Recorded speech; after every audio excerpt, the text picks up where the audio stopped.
What it do, Sober Soldier, salute. This is Stick from Dead Prayers with my partner, M1. And you are in tune to gotkushTV. There was empires in Africa called Kush, Timbuktu, where every race came to get booked. My success to you, even if you wish me the opposite. Sooner or later, we'll all see who the prophet is.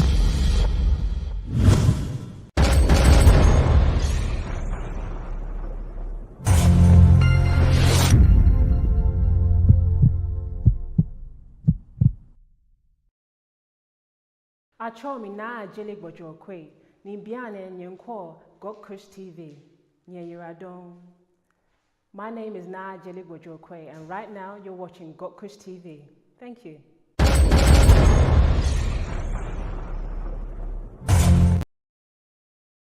Okay. What it do, Sober Soldier, salute. This is Stick from Dead Prayers with my partner, M1. And you are in tune to gotkushTV. There was empires in Africa called Kush, Timbuktu, where every race came to get booked. My success to you, even if you wish me the opposite. Sooner or later, we'll all see who the prophet is.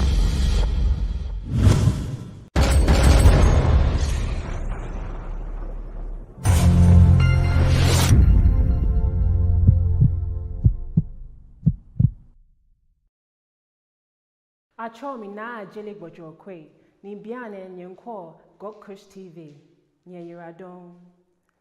My name is Na Jeli Bojo Kwe, and right now you're watching gotkushTV. Thank you.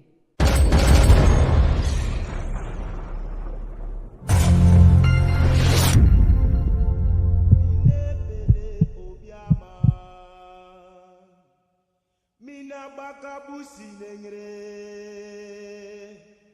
mefele sama. Mina bakabusi nengre minefele obiama. Mina bakabusi nengre mefele sama. Mina bakabusi nengre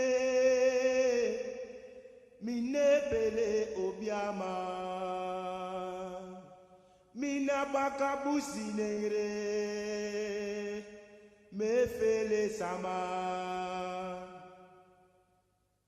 Mina bakabusi nengre minefele obiama.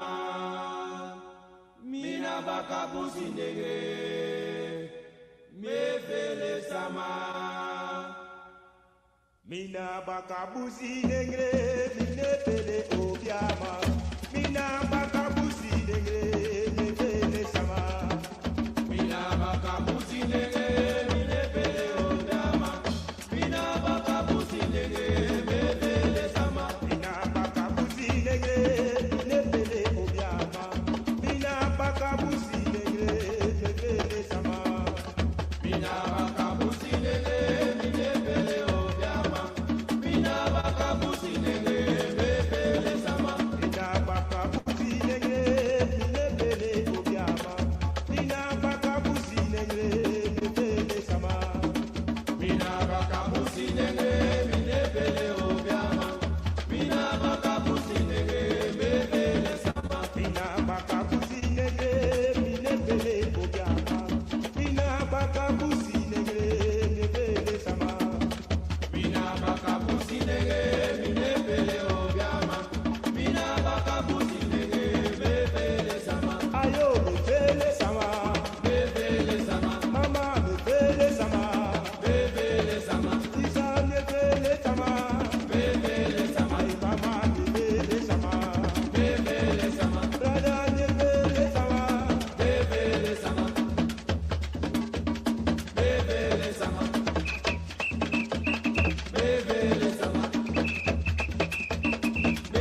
Special announcement.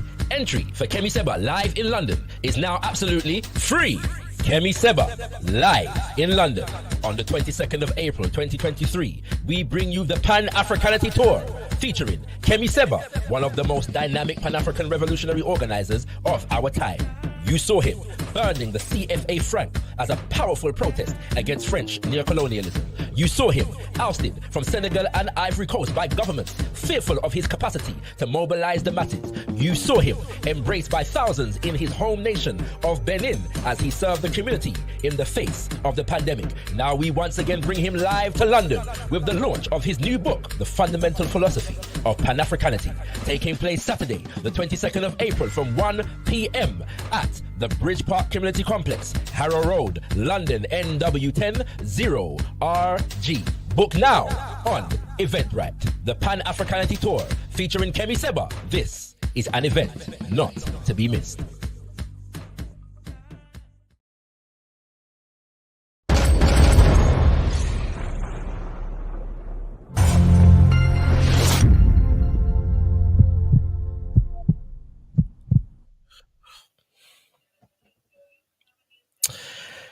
Tendai Mwadi, be thankful unto the Mother, Father, creative life force of the universe. Kudzai Muzimu Mukuru, give praises unto our great ancestors, Abibi Tumi, Abibi Fahodi, African liberation and African power for all African people. Yeah, we're there, you know what I mean? So, first of all, please give me a signal, signal the plane. And if you can hear me clearly, let me know so you can hear me clearly. You know what I mean? Because I want to make sure the people them can hear, right? Good. You know what I mean? So, first of all, bigging up to Julanda in the building, bigging up to Code Barber in the building, bigging up to Lead Clinton. You don't know, so when they are, so I want to just make sure people can hear me good. Let me just see if I get the signal through the mic and all them something there upon the levels. Yeah, so it look like I got a level still loud and clear. All right, big up to the Out of Noise podcast. You don't know, and if you're not subscribed to the Out of Noise podcast, subscribe to the Out of Noise podcast. Yeah, so when they are kings and queens, I'm multi-streaming on various different platforms right about now because you know, look a promotion we are do, on various different levels. But primarily, this is a gotkushTV production. And for those of you who are familiar with gotkushTV, you will know, that we've been about for a little while still, but we have not, been putting out regular content for a little while, and we're warming up again. We are warm up a little more, and so this is a part of the warm-up process. As a part of the warm-up process, I figured it would be good to create some kind of a show to have regular interaction with the audience, with the gathered strong. And so I'm committing to do this once a week. And as you can see, the interaction is called ZIVANAYI. ZIVANAYI. Now, as my brother Wab Funk in the building has rightly and correctly identified, this word ZIVANAYI is spoken in the Shona language, which is mostly spoken in Zimbabwe. You know what I mean? And it simply means getting to know, or let's get to know each other. And so it's really a live show that is based around interaction with the audience. So maybe every week I'm gonna come with something to start off the conversations, to start off the vibration, to set a foundation. But really and truly, at whatever point in the show we open up the line, you all will be able to come through and share your thoughts, your vibrations, raise topics, ask questions, and we'll have a bit of a discussion. So we'll see how long this show goes on for, in terms of like months, you know what I'm saying? Because we have some, pre-recorded and produced content coming, all right? But that's why I met the people them know, so when they are, and so for the next few months at least, we'll be doing this on a weekly basis.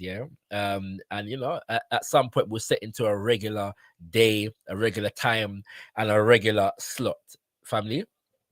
But for now, welcome, welcome, for the first ZIVANAYI session. And it's all well and good, kings and queens. Right about now, my life is really gearing towards, Saturday, yeah, because Saturday, well, there's a few different things coming up. Let me let you know what go on, yeah, in the world, in particular with in the life of ShakaRa, and the Pan-African community, UK, yeah. So first and foremost, I want the people then for know say this coming Saturday, yeah, as you can see with the banner at the bottom of the screen, we have the brother Kemi Seba, yeah, coming to the UK as a part of his World Pan-Africanity Tour. At the moment, him there, Spain, yeah. Before that, he was in Kemet. Before that, he was in Russia.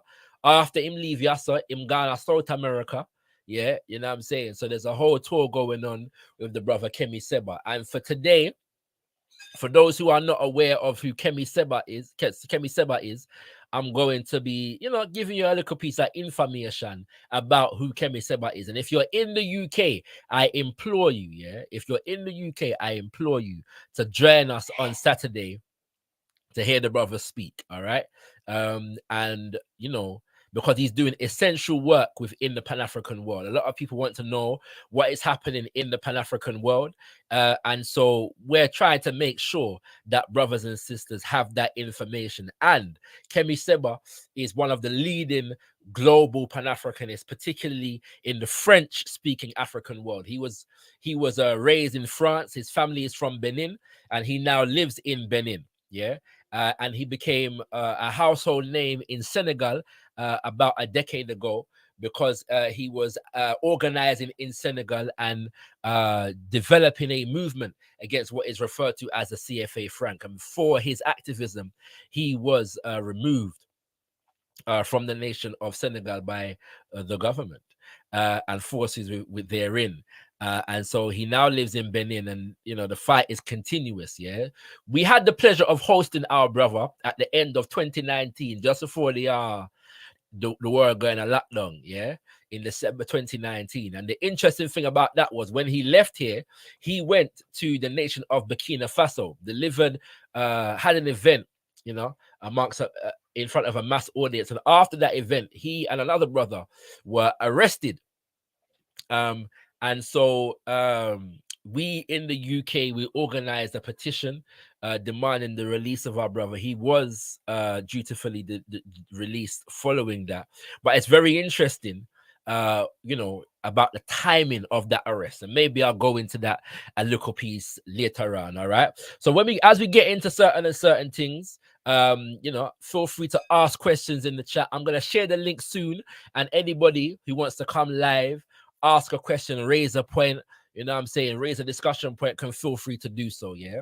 The only rules are we're not tolerating no shaggery on the platform, yeah? So I will reserve the right to dash anybody off who is not, adhering to the rules of quality control as it relates to gotkushTV, yeah? Some of you might be watching on my personal channel right about now. That's a different thing. This is gotkushTV, and so certain standards have to maintain, and so that is what we're going to be doing, all right? So any discussion point is valid, but we will have it in a certain spirit with a certain level of decorum at the site go. Yeah, so I want people to know, say Kemi Seba I come, and we'll get more into that a little bit later on. All right, a little bit later on. However, after this event, I have the pleasure I was born and raised in the Al-Kebula Revivalist movement, and every first Sunday of the month we have Shemida, which is our African spiritual gathering. Yeah, and so I have the honor of delivering the message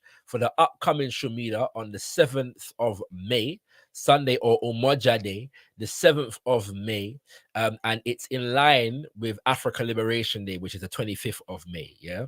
And so leading up to Africa Liberation Day, we have various observances that lead up to Africa Liberation Day. And on another show, I'll tell you where the Africa Liberation Day events are taking place. All right.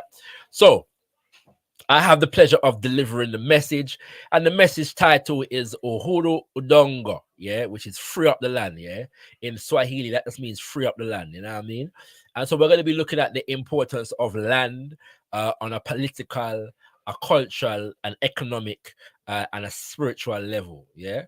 So do come true, you know what I'm saying? Do come true on the 7th of May at the Chestnuts Community Center, N15 5BN. Yeah. For more for more information, hit up alkebulan.org. Alkebulan, ALKEBULAN.org. I should also say, regarding the Kemi Seba event, yeah, so it's absolutely free. All right, we were charging for it at one point, and so we've made those charges a donation system for those who wish to just donate.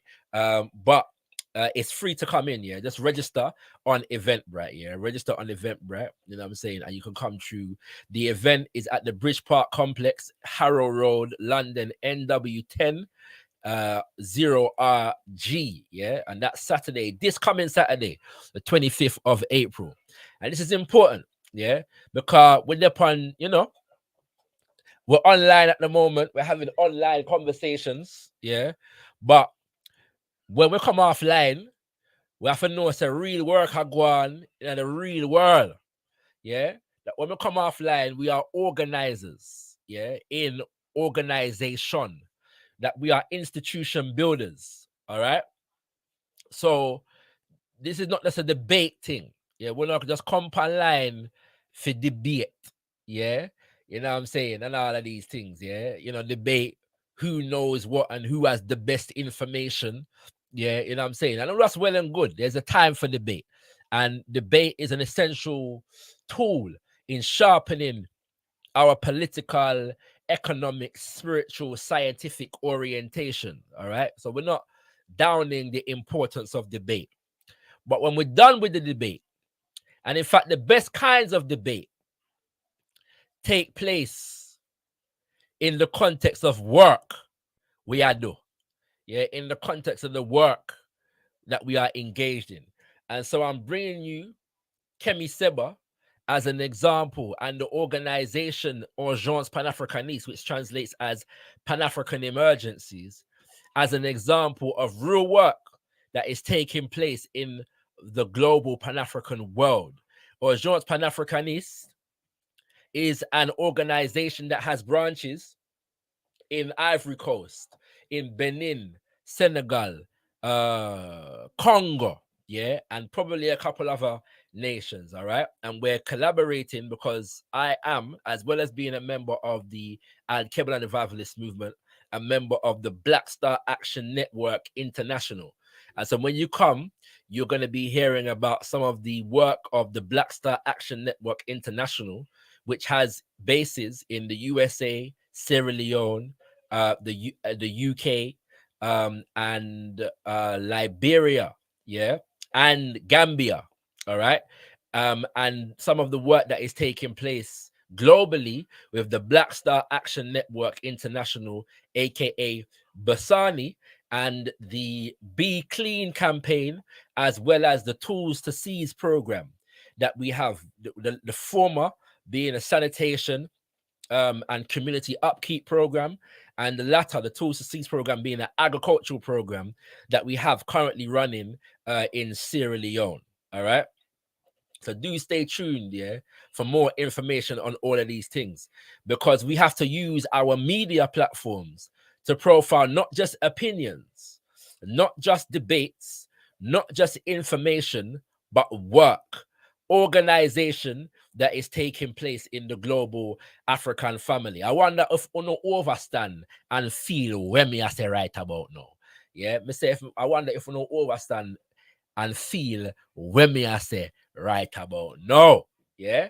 And that we're depend right about now, kings and queens. I don't know, joke business are going. There is serious work taking place in the African world. And there is a whole heap of confusion about Black nationalism, Pan-Africanism at the moment. And we can debate it, you know, we can deliver the best kind of presentations breaking it down. But the best way to demonstrate what it is to demonstrate it in practice. Yeah, to demonstrate it in practice. So if you want to come down on Saturday, the link is in the description to this video, wherever you're watching it. The link is in the description to this video to book your space. Book now, you know, because the ticket them soon done to reggae. Yeah. The ticket them soon done, yeah, because obviously we got venue restrictions in terms of capacity. All right, so we can't make the whole of London come down. You know what I'm saying? Because we are gonna get shut down, yeah. So book a ticket soon because them are go fast, yeah. When I tell you, brother Kemi Seba is a very, very popular activist, and many of you may not know who he is because we there in the English speaking world, and he speaks French fluently. He can speak, you know, a good level of English, and maybe a little bit later on, I'll play a bit of the video from when we hosted him in 2019. But we will have a translator, yeah, on the day, translating from French into English, because that's some of the work that we have to do also, okay? You know what I'm saying? Bridging the gap between Africans that speak different languages, yeah? And at the moment, you know, that's going to significantly be around colonial languages, but, you know, we have to overcome that too and get into returning to our tree and our Kiswahili and our Kikongo and our Kikuyu and our Zulu and our Dinka, yeah, and our Mande, etc., etc., etc. languages. You know what I mean? So that, you know, our language barrier at least will be enough one African language to another, and then we can develop common African languages and so on and so forth. But colonial languages is a major contradiction, that colonial languages are and continue to be a barrier between African communication. So that with the pan kings and queens, I hope on the overstand. For those who are just reaching in, I want to say big up to Lady Divine Inna the building. Yeah, I've already bigged up Wafunk, big up Ali Kalon, big up Setem Hotep Makeru. You know what I'm saying, over there in the Caribbean, kings and queens, you don't know. Outer national, yeah. And yeah, man, you share the link far and wide. I should have said this already. Hit the like button when you come through, yeah. Make sure, please hit the like button and spread this good black nationalist, pan-Africanist energy all about the place. Bigging up 10-9 Wardy, Kimani Hibbert, you don't know. You know what I'm saying? Ghana, Jamaica, in the building. Yeah, all you mean? You know what I mean? So yeah, I hit that kings and queens. Yeah, hit the like button. Hit the share button, share it far and wide. And I'm gonna share the link here now, yeah, to join the conversation. Yeah, no obligation, but you can either join the conversation by coming live or you can ask a question. Yeah, so if you hit that button right now, give me a sec. I'm not gonna bring it through straight away because I want to just introduce the family to brother Kemi Seba. This video that I'm about to play you is a few years old, but it gives you an idea of some of the things that have been happening on the African continent, yeah, over the past few years. You know, the funny thing is, I was in a conversation with some brothers the other day, and a brother ventured to suggest to me that Africans on the continent are not fighting against the neo-colonial systems, yeah, that have been imposed on brothers and sisters on the continent, the systems of political and economic exploitation and oppression, yeah. And it's interesting that that was said, because the brother really was just given expression to his ignorance, yeah, in the sense of the fact that he's making a broad statement about something simply because he doesn't know, okay, simply because he doesn't know. And so because he doesn't know, he assumes that it doesn't exist. But also, yeah, the fact that he doesn't know is a lesson for those of us who are in media in terms of promoting and projecting what is actually taking place in the black world and creating platforms that are able to spread news, yeah, worthy news. All right, so you know, hopefully, yeah, we are going to be developing this platform into such a platform, into such a space, yeah, that can bring together these voices and inform our people worldwide about work, organization, and resistance that is going on anywhere African people are. All right, anywhere African people are, yeah. And so I should also say that on the 22nd of April, brother Kemi Seba, for the first time, is publishing a book in English. Yeah, all of his other books are in the French language, but he's publishing this book in English. Okay, and it's called The Fundamental Philosophy of Pan-Africanity. He's basically breaking down his ideological and organizational foundation. All right.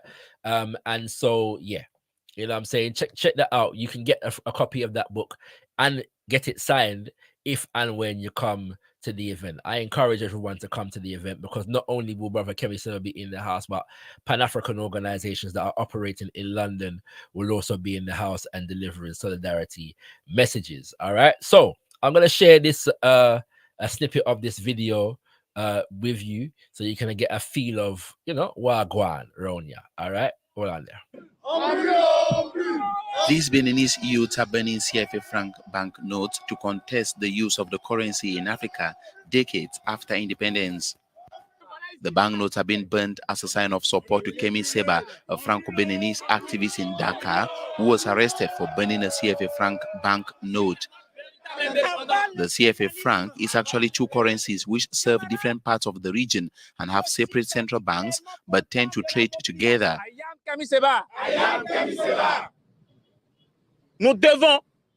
We must do all it takes to ensure that the CFA franc is abolished forever. So for those who may not be aware, let me explain something to Uno, yeah?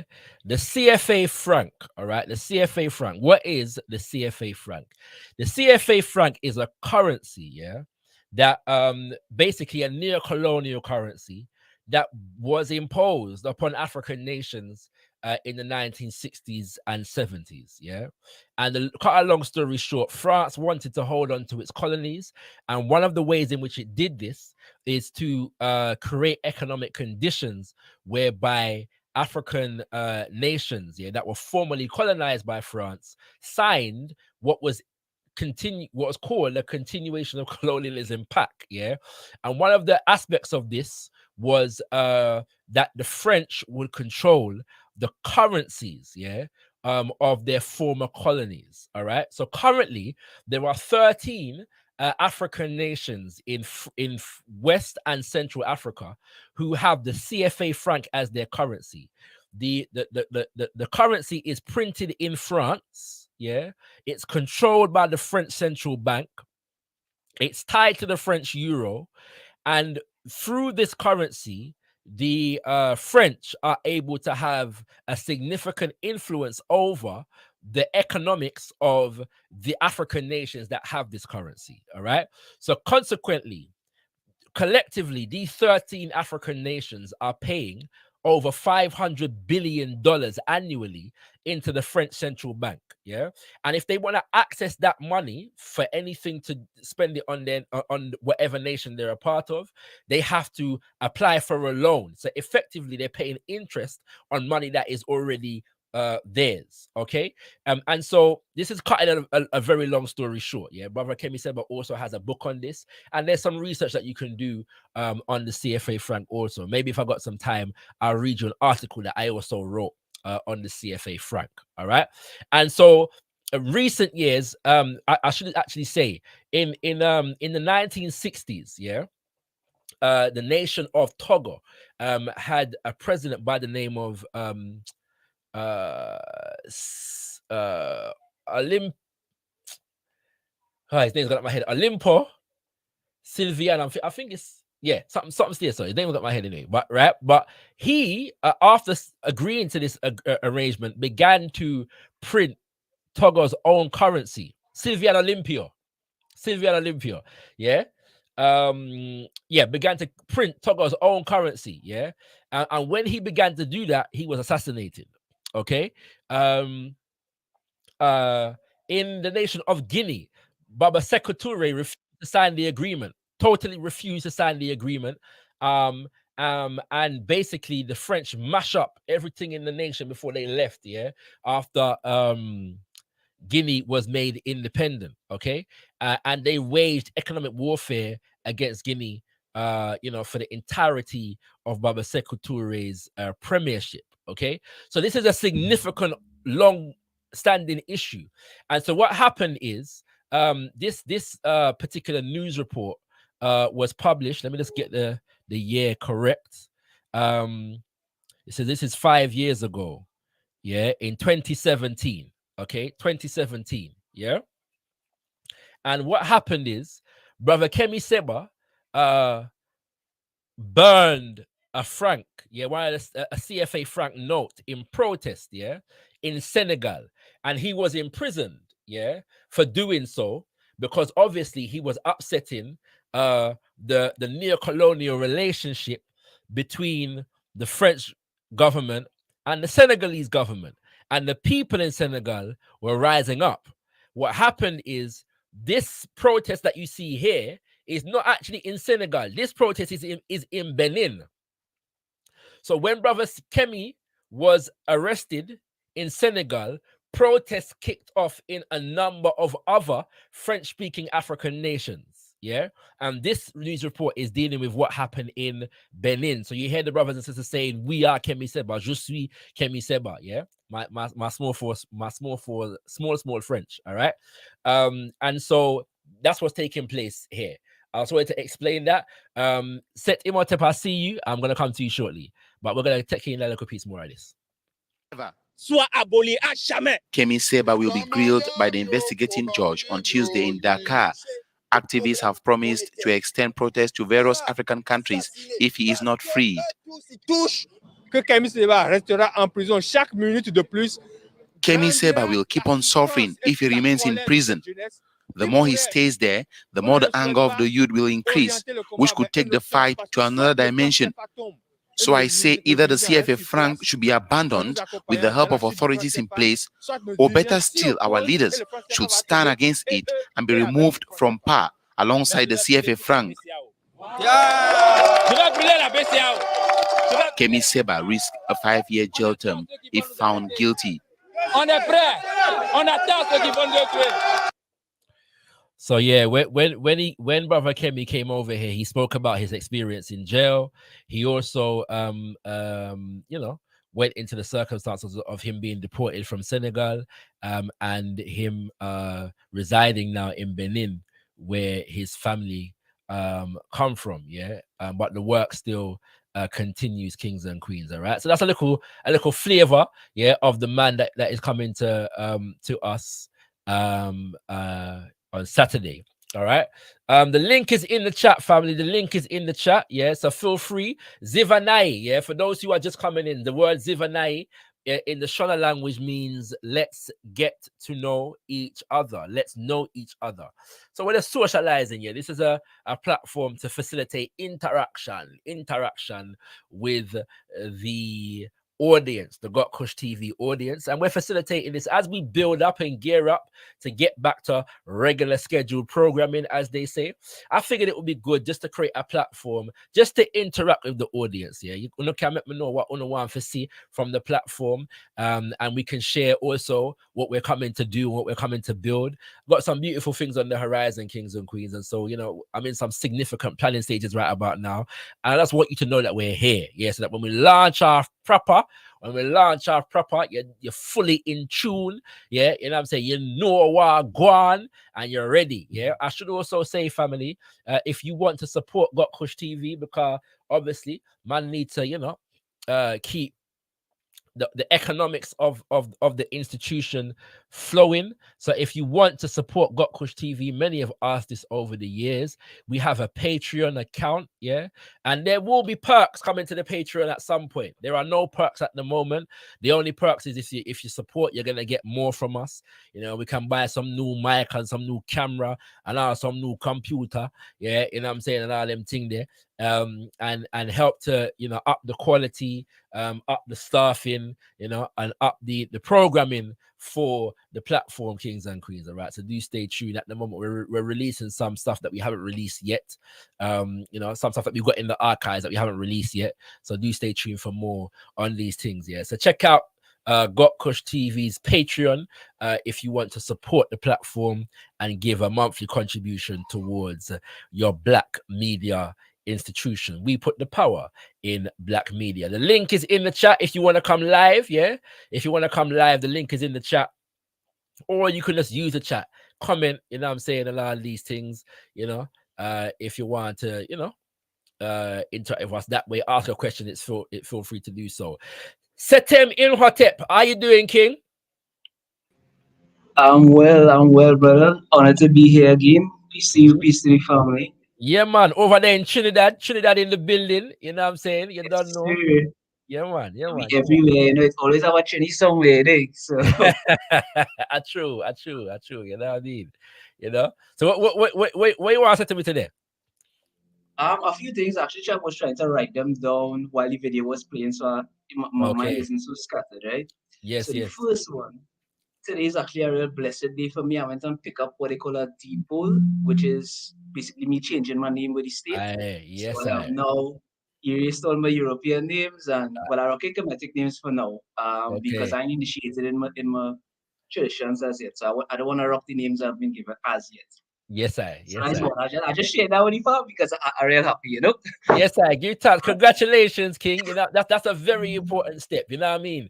In the sense of the fact that my father. I have never had a European name. Yeah, and the reason for that is because when I was conceived, yeah, my father did the same thing in the deporting, and ensured that all of his African names were reclaimed. Yeah, he used the term reclaim. You know what I'm saying? African name.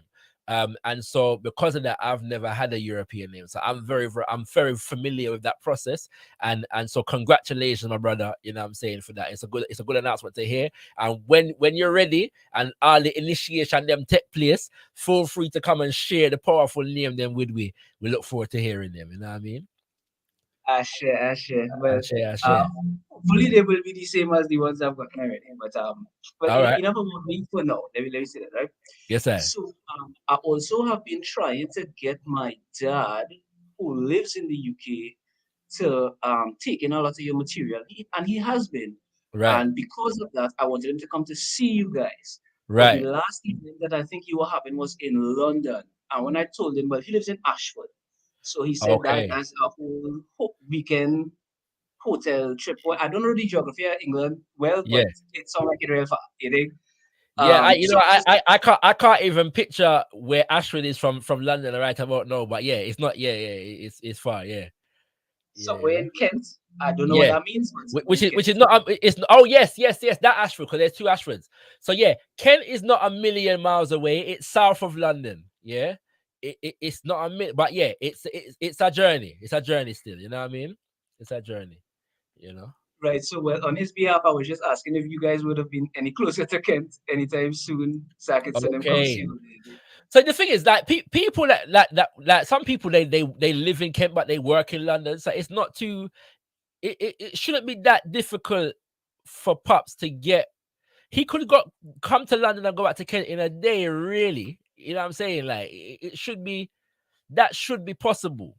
I don't know what Pops is travel restrictions are, whereas train thing are car and them thing there. But yeah, it shouldn't be too difficult. But yeah, anyway, him can make it the decision for himself still. You know what I'm saying? But I will see. I don't know if we're gonna be going to Kent anytime soon. But if he wants to access us in Kent from London, it shouldn't be too hard for him to do so. I can say that for you to you. Yeah. I bet. All right. So that was two. Yes, I. Um, Third about me, and then the last one, which is not about me, so we can start any conversation for the audience. I. Um, how can man join UNIA UNIA is here in Trinbago? Because I really want to be a part of cross-continental organization, Yes, but I I. have literally no idea where to start or how to start. I have no All contacts, right. no nothing. We'll have that conversation offline. Yeah. So stay tuned. Yeah. Let me talk to the elders them, because I know they're working out some of those things at the moment. And so I promise you I'll get back to you. Yeah. Soon. About the UNIA. But what I will say to you, as far as the Caribbean is concerned, the person that you need to connect with is Mama Chenzira Kaina. Yeah. She's from the Virgin Islands. Please spell that in the back chat for me, please. Yeah. I'll put it in the back chat for you. But yeah, she's the person that you need to connect with mostly. So she is on the High Executive Council, and people who are listening, make sure you check out Chenzida Kaina. I'm gonna put that name in the main chat also, so people know who Mama Chenzida Kaina is. Yeah, 'cause she's making a lot of the moves as far as the UNIA ACL in the Caribbean is concerned. All right, Chenzida Kaina. She's a doctor as well. And yeah, man, that's a powerful African woman, you know. So we give thanks for her. But yeah, so check her out and connect with her. I mean, I don't know if it's on like Facebook or them thing there, but she's on social media, so to do check her out. Yeah, I do have a Facebook account. I do frequent Facebook anymore, but I mean, I can just use it to Yeah. And Right, actually, cool. you just reminded me of something else. Sorry, let me gather myself because I didn't write this one down. I I was it what I'm looking for. Fortunately, came into contact with a member of the NJAC. I don't know if you know what NJAC is in Trinidad and Tobago. The NJAC sounds familiar, but I can't figure what it means. But yeah, break it down. Action Committee. They were at least a big part of the instigation of the insurrection, the 1970 insurrection in Trinidad and Tobago. Yeah. Yes, sir. Yeah, go ahead. It's just that whenever you came to Trinidad, I wanted to put you in contact with them as well. Okay. Because they are a Pan-Africanist organization, at least so 100. they claim to be. So I wanted, if I could put you guys into contact, it would just benefit all of us for you all to have that connection. Definitely. And you know what? It may be a thing whereby we need to even connect them dots before me even reach our Trinidad. So for example, we've got the month of Messiah coming up, yeah.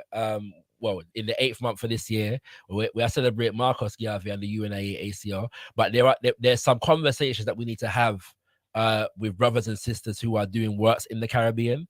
So we might need to link that up even before then, because this is for those who may not be aware, this is the 40th anniversary since the October this year is the 40th anniversary since the assassination of Maurice Bishop and the implosion of the Grenada Revolution.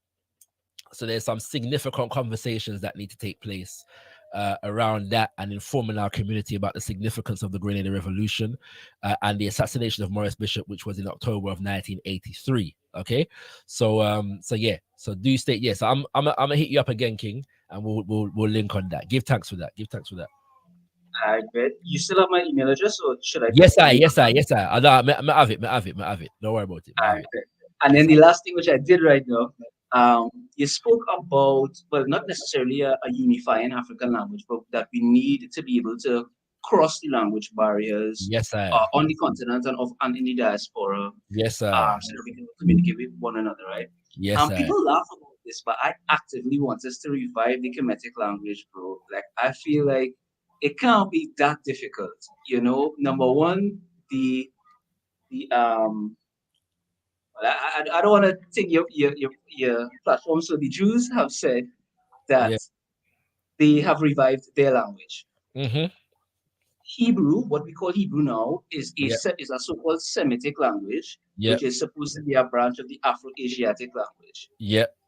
One assumes, and I'm not a linguist, but one assumes that the fact that they are grouped together means that they have certain syntactical or grammatical or construct. I think the word is lexicological or something like that.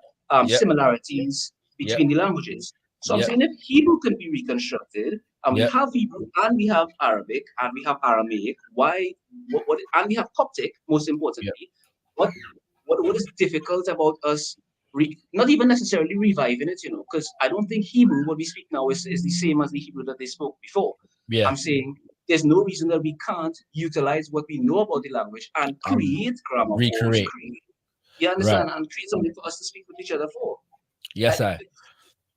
All right. So are you familiar with Baba Kwesi Pra?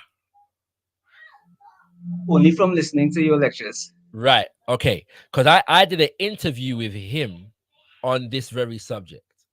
And this is a long stages thing, and I'm even recalling debates that took place between African creative writers like Ayikwe Ama and Chinua Achebe, Ngugi wa Thiong'o, and so on. Yeah, I think, in my humble estimation, the first stage is to prioritize the languages that people are speaking at the moment. Yeah. And Baba Kwesi Pra puts forward this idea also, because when you do that, you are also able to identify the connections between the languages that are already being spoken at the moment. Oftentimes, when them say, you know, Africa has 3,000 different languages and all kind of nonsense, these are European designations based upon European interactions with African people. They're not coming from, they're not being calculated based upon the African-centered, you know, center. All right. So there's that element of it. And then when you look at it from that perspective, the work of people like Kwesi Pra has brought to light the fact that what we call different languages are often dialects of between 8 and 12 root languages. Yeah. And so what they're doing with that is to develop shared, what they call orthographies, written systems within the language. Okay. Now, I'm saying all of that to say that even the Meduneta, language of ancient Kemet, connection to the Afro-Asiatic languages is in question. Okay.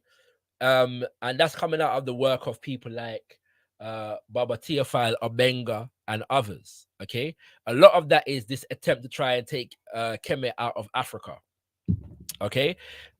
What linguists are looking at the moment, or African linguists are looking at, when I say African linguists, I mean linguists that speak African languages natively, are looking at, is the connection between Nile Valley languages and languages in the rest of Africa. Right? You see what I'm saying? So Bakonga and Wolof, yeah, and so on and so forth, yeah.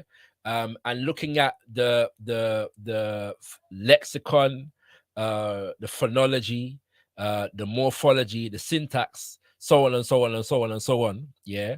And using the existing African languages as a template for reconstructing Nile Valley ancient Kemet language. All right.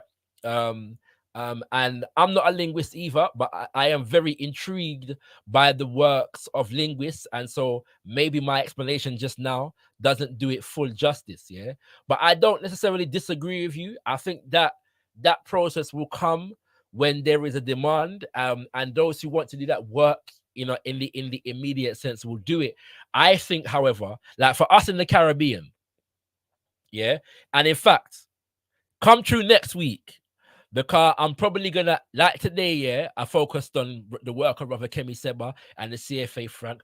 I've been having a lot of conversations. I'm not sure if you've been seeing them online about patois, yeah, and the Creole that we have in the Caribbean, and the extent to which they are languages, okay?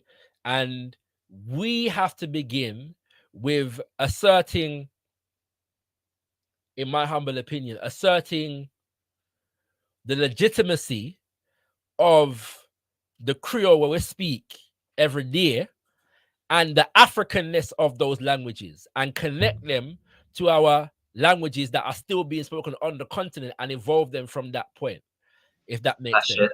Yeah, because right now, and like I came into this conversation by accident. Yeah, like, you know, I think what happened was a brother over here, a comedian over here by the name of Richard Blackwood, made a statement one time, and I did a response video, and in the response video, I ventured to suggest that Jamaican patois is a language, and people were challenging me on this. Yeah, so it got me into a whole conversation about the extent to which Jamaican patois is a language. And then you have to deal with the works of linguists who are identifying not only the African lexis or words that are in Jamaican patois, but also the sound system, the phonology, yeah, the sounds in the language, the grammar of the language, phrases in the language that are directly derived from languages like Igbo and Tree, yeah, and so on and so forth. But then also, wherever we are as African people in the Caribbean, there is a everyday way that people speak those languages.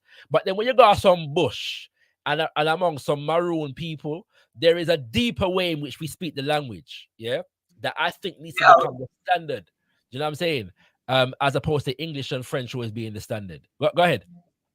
I was gonna say that I feel like people who think that the Jamaican language is not a language probably only hear what people outside of Jamaica hear, which is uh, that which is so saturated with the English roots. But as you just said, some of the villages, English speaker, even if you're from the Caribbean, cannot understand what you are saying. Sometimes if me go to Jamaica right now and go off some bush, me have to listen at certain time.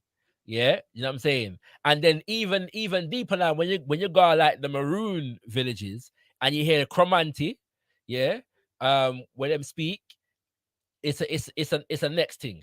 And because most of us are not interacting with that and because of the colonial mentality that still exists that says that English is the highest language, so we only see our patois in relationship to English. We don't see it in relationship to the African language them. So I am saying that the various different patois in the Caribbean need to be seen as dialects of a diaspora African linguistic retention. Yeah. The IT, the Trinidad, the Suriname, the Jamaica, you know what I'm saying, etc. etc. Go ahead, King. Go ahead. It's funny because I literally was thinking about this just today. Exactly that concept that, like, with all of the different so-called Creole Englishes and Creole French that exist in the African communities in the diaspora, well, at least in the Atlantic diaspora, are Yeah.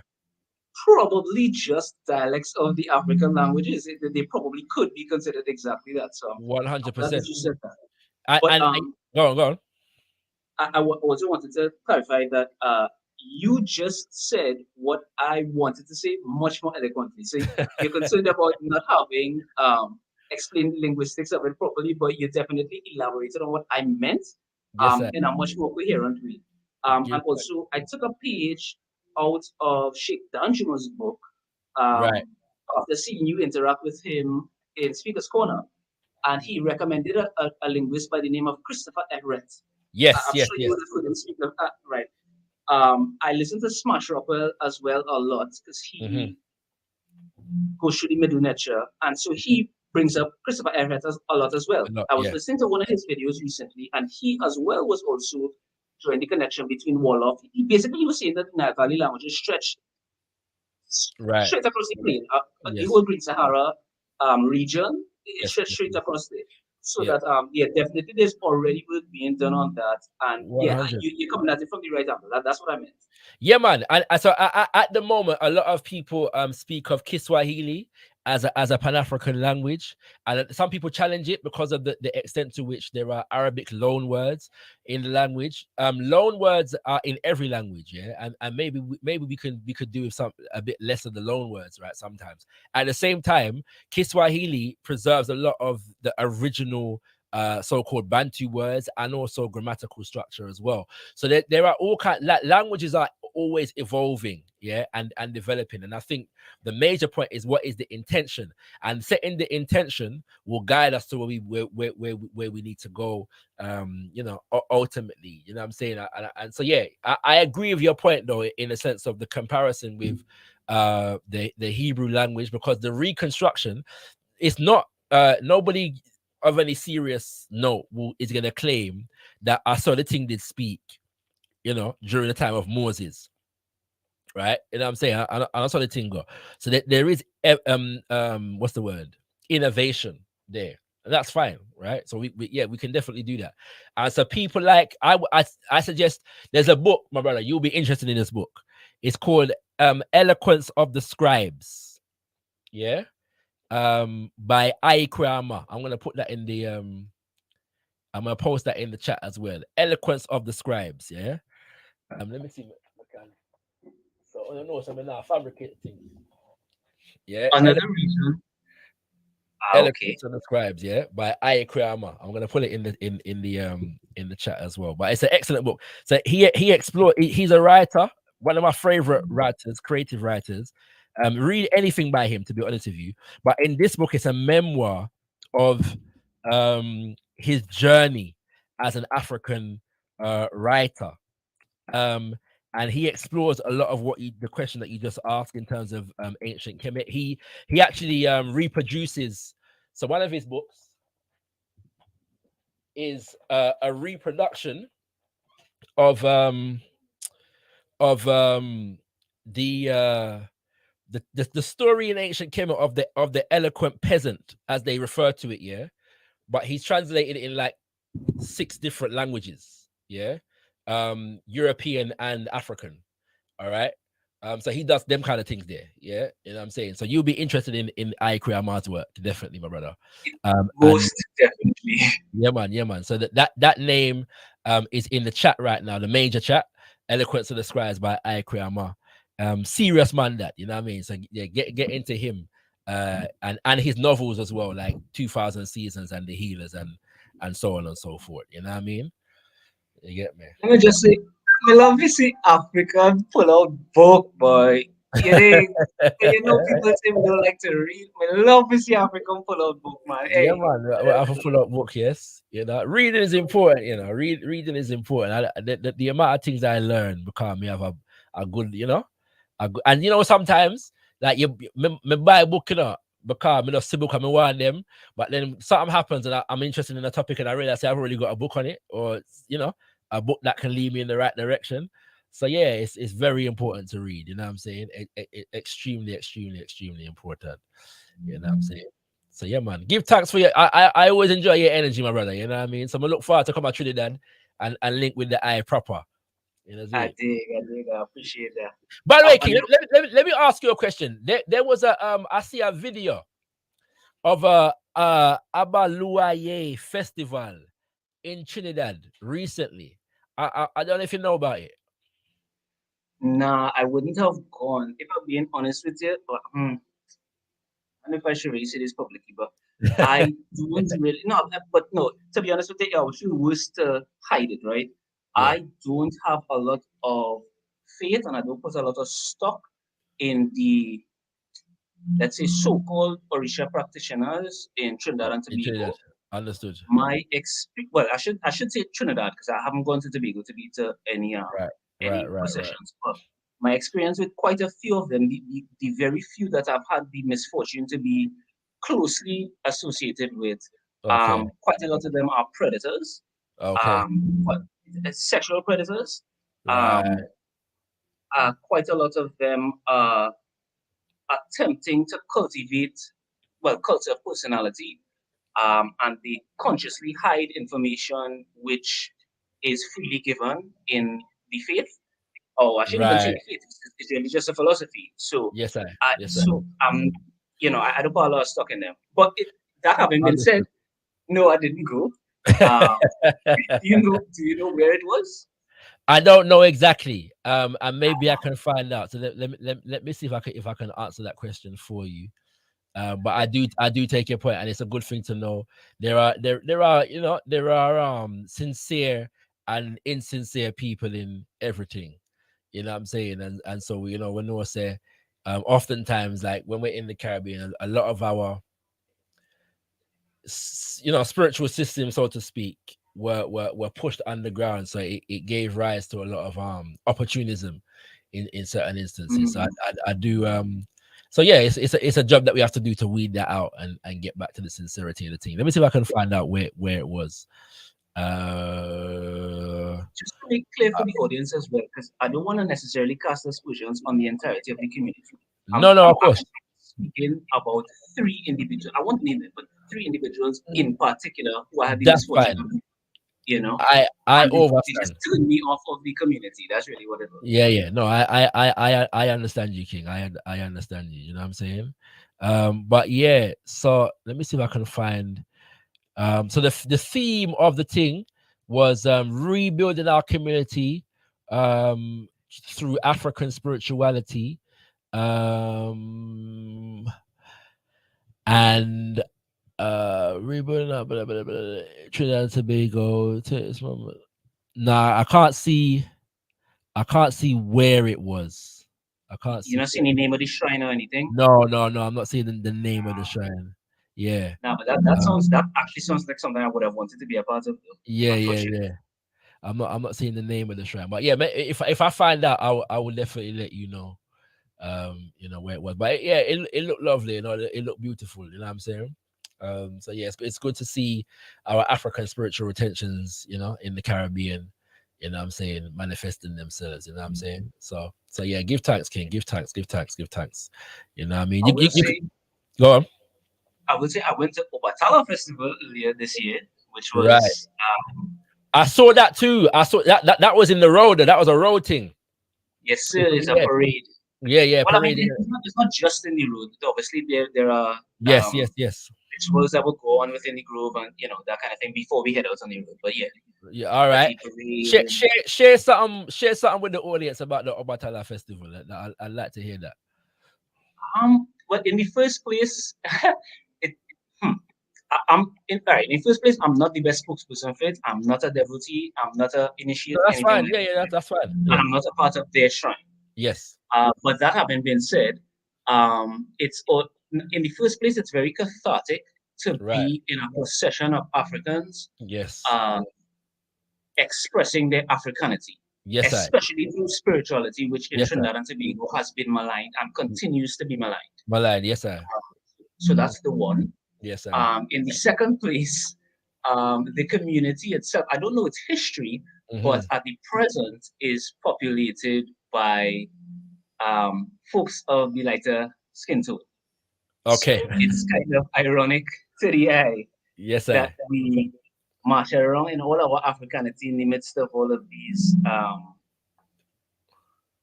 Wazugu, I think people call them. Yes, sir. So that's pleasant as well. Yes, sir. And there tends to be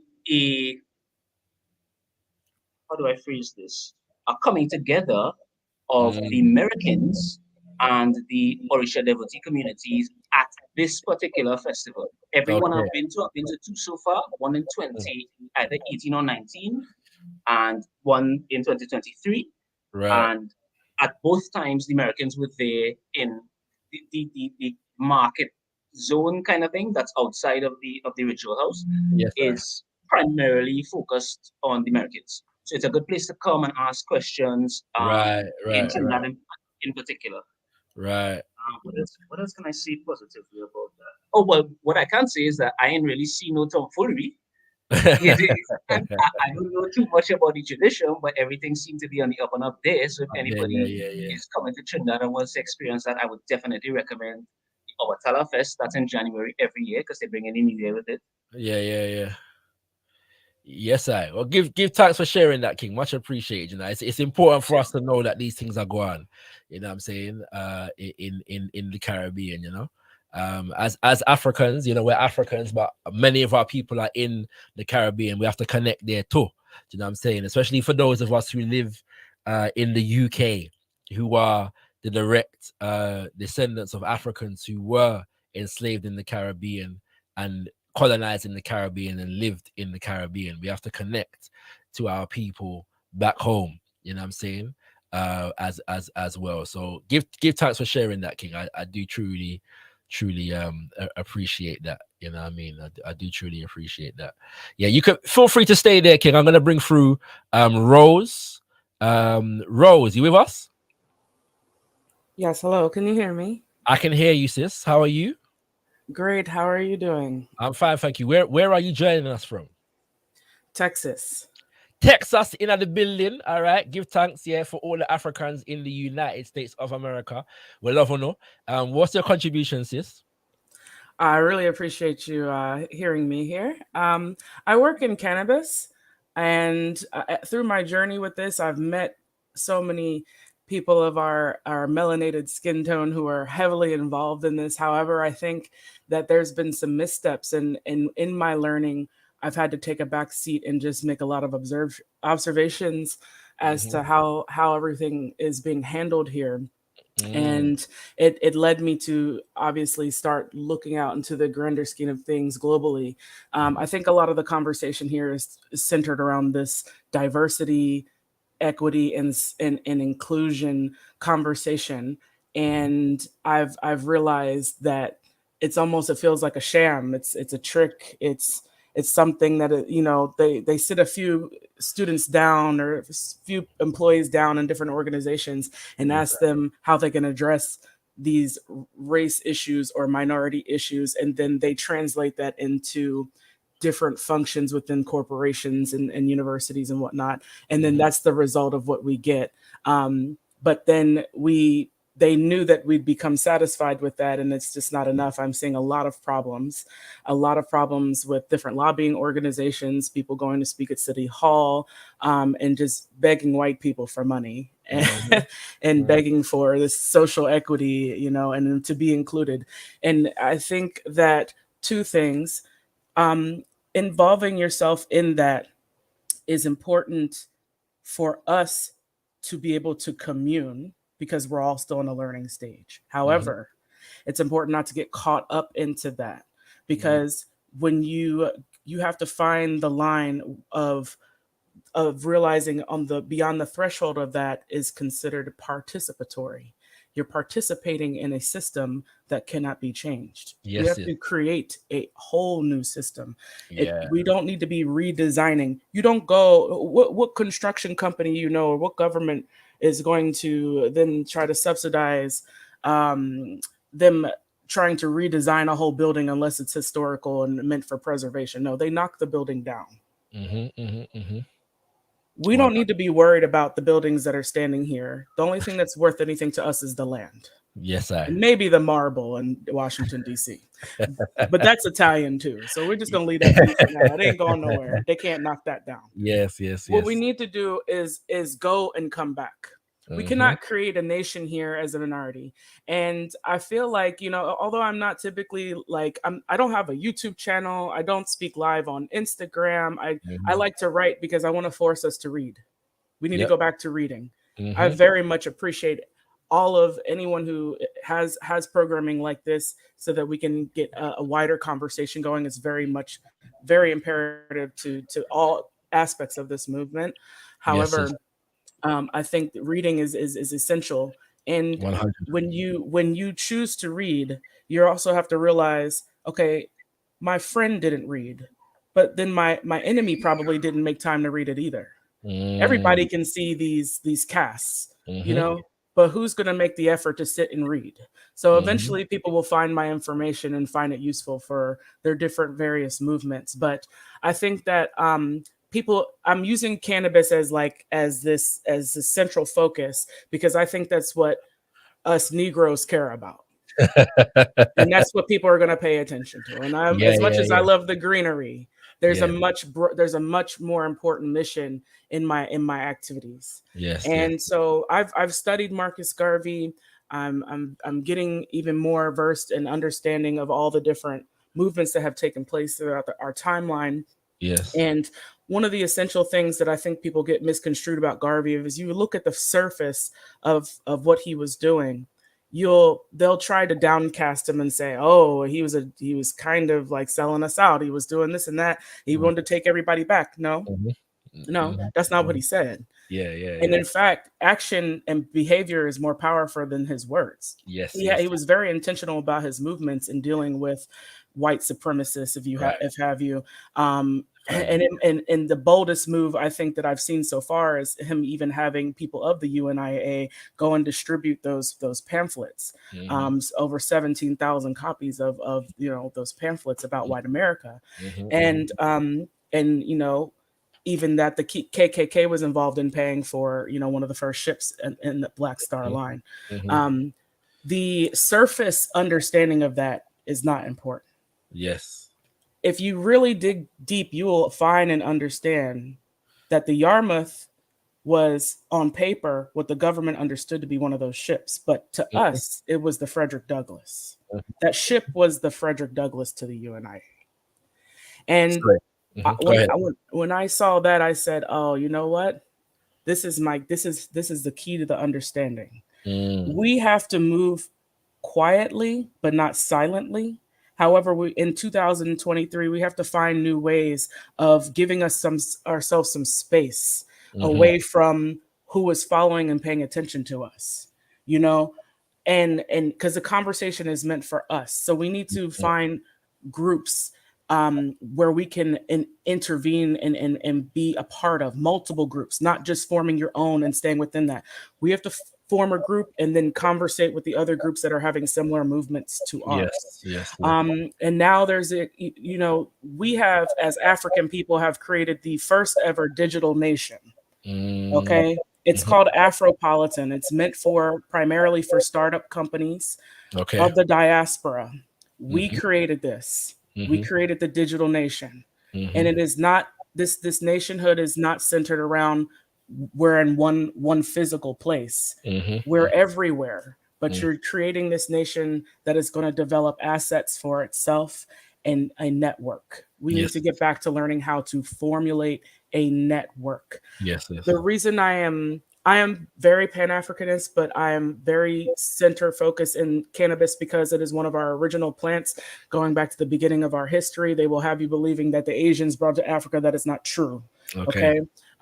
They have found a lot of different evidence in regards to this, mainly physical evidence that are non-fossils. White people will have you believe that fossils are what tells you what's old, and that's not true. What was something that was invented, utilized for, is what we really need to look at. But in regards to that, cannabis is so important because there's so many people around the world who are subsistence living as small holding farmers, still in this plant, and they have no equity.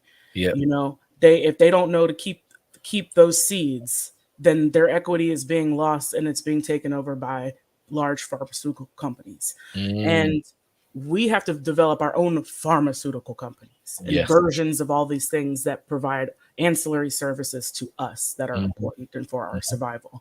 We cannot let that equity be gone. So cannabis is very important whether you smoke it or not. 100%. Absolutely. And we have to, I'm trying to spread the information and history about that throughout my website.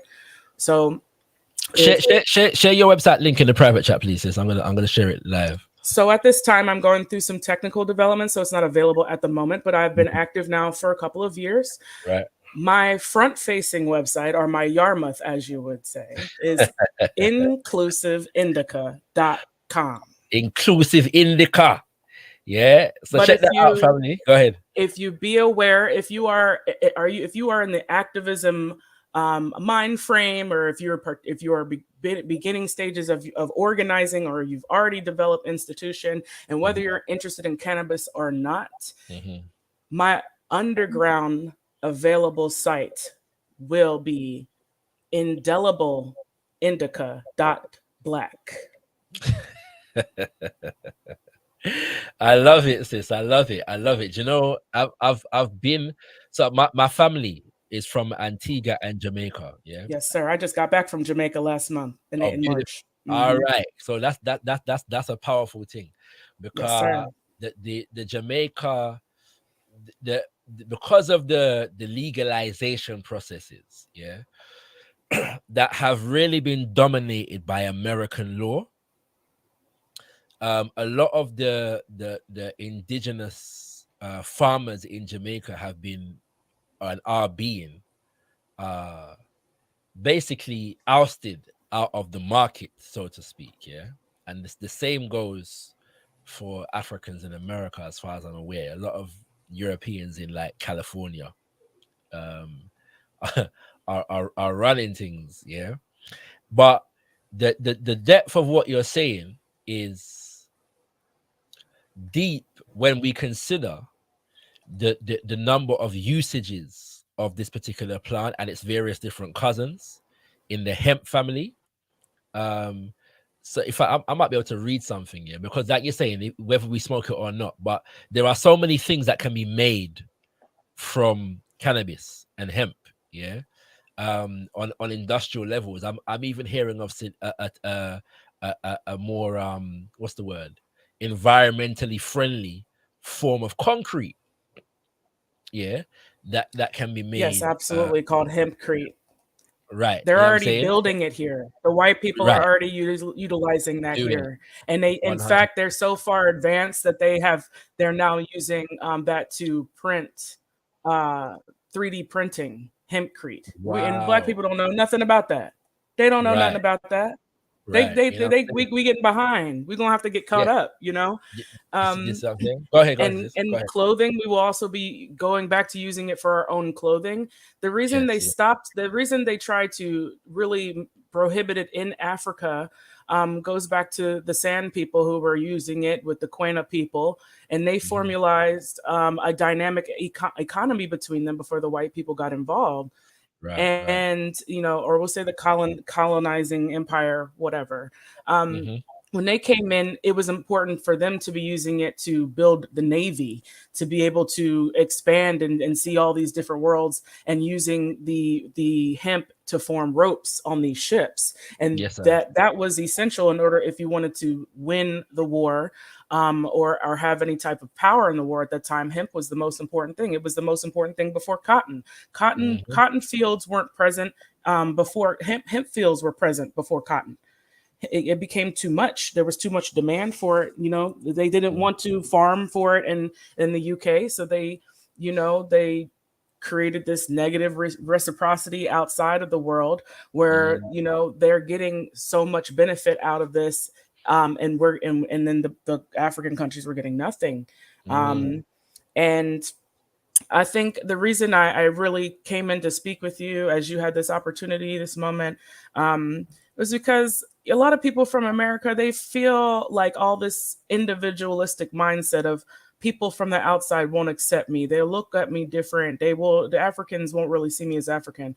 Whether that not is true has no bearing on how African you are. That's right. Go prove your worth. No one is coming towards the English and American side in terms of philosophy at this time. Pay attention. We have the furthest proximity away from our Africanness as United States American and Canadian Americans.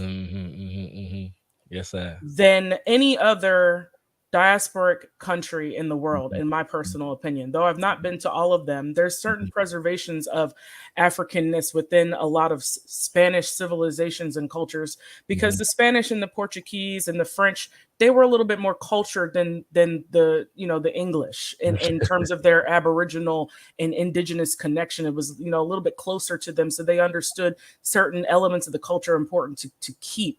Cooking and materials that you have in your house, all different types of things. So it was a little more adjacent to how they normally live to preserve some of those things. And they still have native dances in Brazil and then throughout the Caribbean. And we got twerking. Come on now. If it ain't doing Afrobeat, I'm not trying to hear it. No, but see, that's a whole. I've had a whole heap of conversations about twerking and its indigenous or lack thereof sensibility. So stay tuned. We're gonna have and it's in our soul, but we don't know it. We don't know it, right? We don't know it. Take the privilege. Take that privilege. I get what you're saying. And go find it out. I get what you're saying. Facilitate your own learning with those things. It sounds like what you're saying is that we've got the form without the substance. Absolutely. I don't think that. I'm trying to help Black men get off the street and pay attention to the fact that there's opportunities beyond your 4 blocks. And I'm not, and we're not even going to talk about gang life or anything like that. I accept and love all of our brothers. What the important thing is that, understand the different elements and levels of privilege. Yes. You sitting at your house smoking weed all day and you ain't doing nothing to preserve the opportunity for someone else to smoke weed 50 years from now without being persecuted. Yes, sir. You have no right. Yes, sir. We have no right to be that lazy and to be that complacent and complicit. And no, read. I hear you. Do you know what, sis? I want you to stay tuned to this channel. Yeah, I want you to stay tuned to this channel. I am. I just found you. I've just found you maybe a week or so ago, and I have just been obsessed. I watched all your Pan-African. Like you have, in fact, and I will even link to your information on my site. Through I have a section that I actually added some of your terms, your Shona and Kemet. and Zulu terms about different ways to explain African liberation, revolution. Yes, and I have a specialized glossary because I have a lot of creative writing throughout my site. Right. So and it's so much to absorb, and once you get into it, you'll probably like get stuck in it. So the glossary kind of brings us back to, oh, okay, this is what she was discussing and talking about. And there's different areas, and one of the areas is Aboriginal concepts. And so I included a few of the terminologies that you had mentioned right there. And I will link to you as an example, because it's almost like our dictionary, you know, of the terms that are important to the things that I discuss. Give thanks, my sister Rose. I look forward to interacting with you more. Feel free to stay there. I've got a couple other guests in the building, so I want to come. Absolutely, thank you. Yeah, blessings, my sister. Yeah, and I can be found on Instagram at Inclusive Indica, Indelible Indica, right, and Lady Ella Citron. All right. And I'm open to collaborating with any and everybody. Yes. All right, you're gonna get connected with me soon on all the social media. Thank you, sir. Stay tuned for that. Absolutely. Yeah, man. That's a beautiful connection right there. So you know what I'm saying? Yeah, man. There's gonna be a lot. I can see a lot coming from that connection there. So with Sister Rose, our Out of Noise poets are in the building. You know what I mean? You know we can't. Yo. Yeah, all them people, yeah. I come through. All them people, yeah. ShakaRa. How you doing? Yeah, we just tuning in. We're learning lots as always. Yeah, man. So what are you like? No strangers to gotkushTV, you know. No strangers, and we're so happy that we're seeing the works finally. We're like, oh. Yeah, man. Missed you. It's got to get done. Do you know what I'm saying? And I feel like you all are going to be pleased with a lot of the developments that are going to come in the coming months and years. Wait. All them brethren, yeah. Yeah. All right. You know what it is? All right. First and foremost, yeah, because you like I'm calling yourself the Out of Noise poets, yeah. So y'all need to let people know about the podcast and what you are doing and where to find you first and foremost.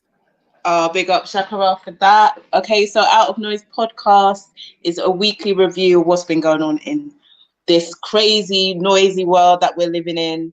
Comes from our perspective as representing Black love, African love, power couple. Yes. And we're just bringing peace to the mic. So, you know, a lot of times people hold a lot of things that they're thinking in. Yes, sir. And we have a lot of extreme views that are just shared that are very hurtful. Yes, sir.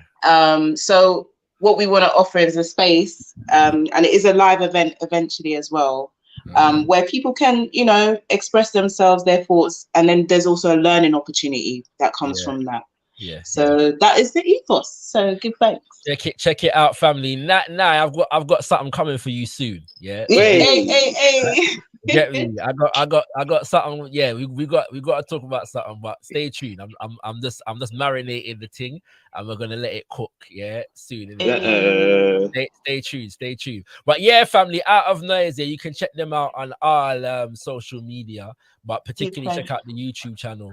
Out of Noise, yeah, you know what I'm saying. Give thanks. And you know what? When they say power couple, like I've got this is like one, like beyond just being two of my favorite individuals, yeah. This is one of my favorite couples, yeah. It's like they're actually one being, you know what I'm saying? Like, you know what I mean? Like you actually can't the one of them without the other of them, yeah. And as they're saying, there's a whole heap of noise, yeah.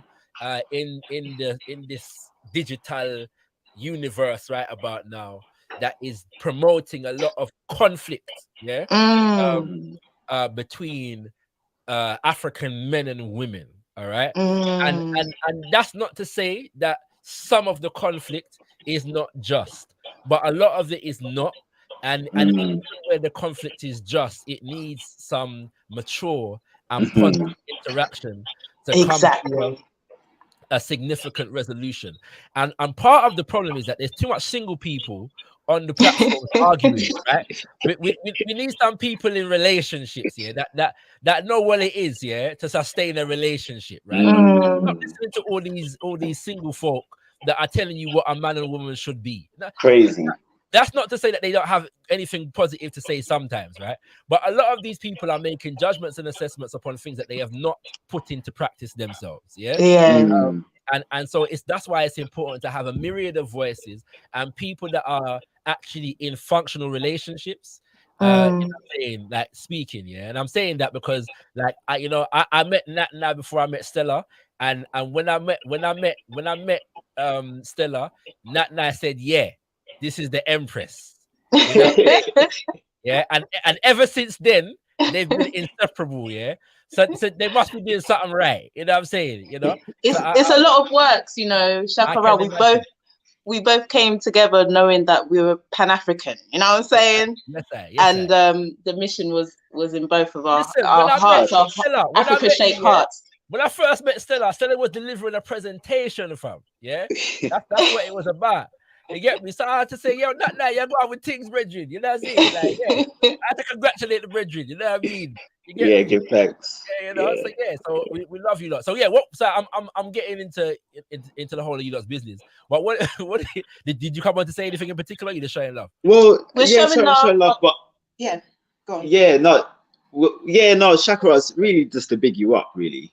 Like as a king. And we're looking forward to the presentation that's happening on Saturday. It's just so important because we discuss all the time about the language barriers. Yes. That has affected our unity for so long, because we all around the globe have been suffering at the hands of the oppressors in a similar fashion. But the language barrier just creates this, bubble for every group. So we were literally looking at the map and we were saying, oh, look how the West Africa countries like Nigeria, where else was it? There was the English speaking places, and then surrounding them is a lot of the French speaking, right? You don't have English to English back to back. Yeah. So it's strategic even in that way. Interesting. Because you can't talk to each other, but we still came through with Creole, we still came through with Pidgin English and all of those kind of things. So we still have found a way of communicating. Yes, sir. So it was just to point that out. It was something that you were talking about earlier that I was thinking. You're 100% correct here. And now you know what the bigger joke about that is, yeah. So all right, so Fela Kuti. He developed a larger audience, yeah, for his message in his music because of the fact that he was speaking Pidgin, yeah. Pidgin was and he's got an interview where he's speaking about the fact that even the Yoruba language was, they called it vernacular and they called English the actual language, right? You know what I'm saying? So even like Yoruba is a standard, it's a language by any definition. Yeah. Right. But within the colonial context, it was not considered a language. Yeah? And Yoruba was considered vernacular. But then you have Pidgin now, and Pidgin, like Patois and the Creoles in the Caribbean, are often looked down upon. Yeah. What happens?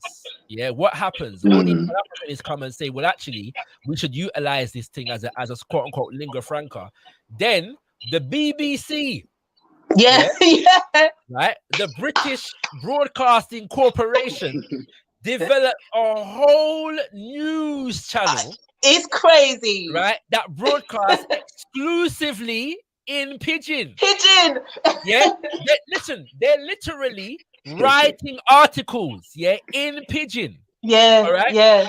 Whereas Fela Kuti has a song, yeah, called Mr. Grammaticalizationalism is Boss, yeah, where he's mocking the fact that literature, newspapers in Nigeria are written in language that common people don't speak and don't understand. Right. Yeah. Right. And so it's the man that speaks the best English, yeah, that is basically the boss, right? So what happens is we put all these things out there, and then the colonizer himself recognizes it and develops a whole institution to bring us into their neo-colonial agenda. Yeah. Yeah, I mean, it's also to educate a lot of the people that are going to be expats that are going to be put into the African nations. They are studying. They need those tools, the food, they can cook it all. They're all over TikTok, man. It's crazy. It's mad. Yeah. So it's like them put prestige pan fewer things before we fully do it, right? Right. Like, why couldn't newspapers in Nigeria have been written in pidgin from long time? Why just what I'm saying, it's so frustrating. We need their validation. But in Sierra Leone, though, there is that because there is that. Right, because I remember Yusuf Jallo, the storyteller, was talking to us about the fact that they speak Creole as the main language in schools. Teach it. Yes. You know what I'm saying? And I've been to Sierra Leone. Yeah, I've as you know, I've had the pleasure of going there, and it's beautiful in the sense of the fact that because I like just speaking patois to them is English. Yes, 100% language barrier, and there's many people don't know. I mean, it's a complex history, but there is even a Jamaican connection to Sierra Leone, in terms of return. I'm not going to go into it now because it's a complex history. Well, the thing is, though, it's so interesting, ShakaRa. You can go into it if you want to, because literally the other day we were at Nat's auntie's on the Sierra Leone side, and they were literally just breaking all of that down. So they're talking about the Jamaican connection, and they were talking about the certain words that are within the vernacular that come from there, and then foods. You know, all sorts of things. So it's a big mix. And they were explaining the French connection because we couldn't quite understand that the accent that was in, you know, the tongue. There's like this way when they, in Sierra Leone tongue, when they speak English specifically, there's this French sound. So like, what's all this mix? But then she explained about the Yoruba link, and then so it's basically there's a Congo link. There's all kind of different links. Yes, the Congo link. The Congo link. So Freetown was an amalgamation of, like, you know, actually, ShakaRa, you know, when certain people, you get into war and people are trying to go with the whole like Pan-Africanism doesn't work and all them thing there. There are several examples of Pan-Africanism working, and Freetown is an example of that. Like, you got Congo, you got Yoruba, you got the African Caribbean, you got African American and African Canadian, like all there. Yeah, and that's not to say that there was never no problems. Yeah, because you know, I'm saying this because when you say them thing there, people like to give the impression that you're trying to say that everything went swimmingly, and not there's no level upon which we're going to come together and organize on any level, and there's not going to be problems. But you're right. It is an example. And so we don't have to have pristine, non-problematic, the absence of problems for something to be considered a success. In fact, in many ways, the fact that we were to whatever extent we were able to overcome certain problems is actually a manifestation of the success itself. Exactly. Exactly. So it's just on a micro level, there is a degree of like tangible and recordable and measurable success. So I'm saying, even with Freetown was considered the Athens of Africa at some point. And that was the amalgamation of the different groups come together as one. The problems obviously that did exist is how you're treating the people that are already there, but nevertheless, but also outside forces add to those problems. They exasperate it. In fact, they are the creators of it. But the fact that the language has spread across West Africa shows the influence of the diaspora. So when we're talking about the connection between the diaspora and the continental Africans, it's been happening through recordable history. It's just that we're not educated about it. So each time we're thinking we're stepping into something new, and there's always been divisions. 100% family. And the reality is that there will be more divisions. There will be more argument. But if our intentionality is set, then, you know, there will be resolution at the end of those divisions and those arguments. You know what I'm saying? It's just the nature of any nation building process, like no nation whatsoever. Including the United Kingdom of Great Britain, including the United States of America, ever built itself in the absence of problems, trouble, argument, fight. We're dealing with people, you know. these people have fought the most wars, yeah, Yes. among themselves and each other, yeah. And when them Yeah. come out and colonize the world, yeah. So Basically. if them can do that, then we must can do what we want to do. Liberate ourselves, you know what I'm saying? Exactly. That's what it is, yeah. So stay tuned, family. You know what I'm saying? You're gonna see more of the power couple around here.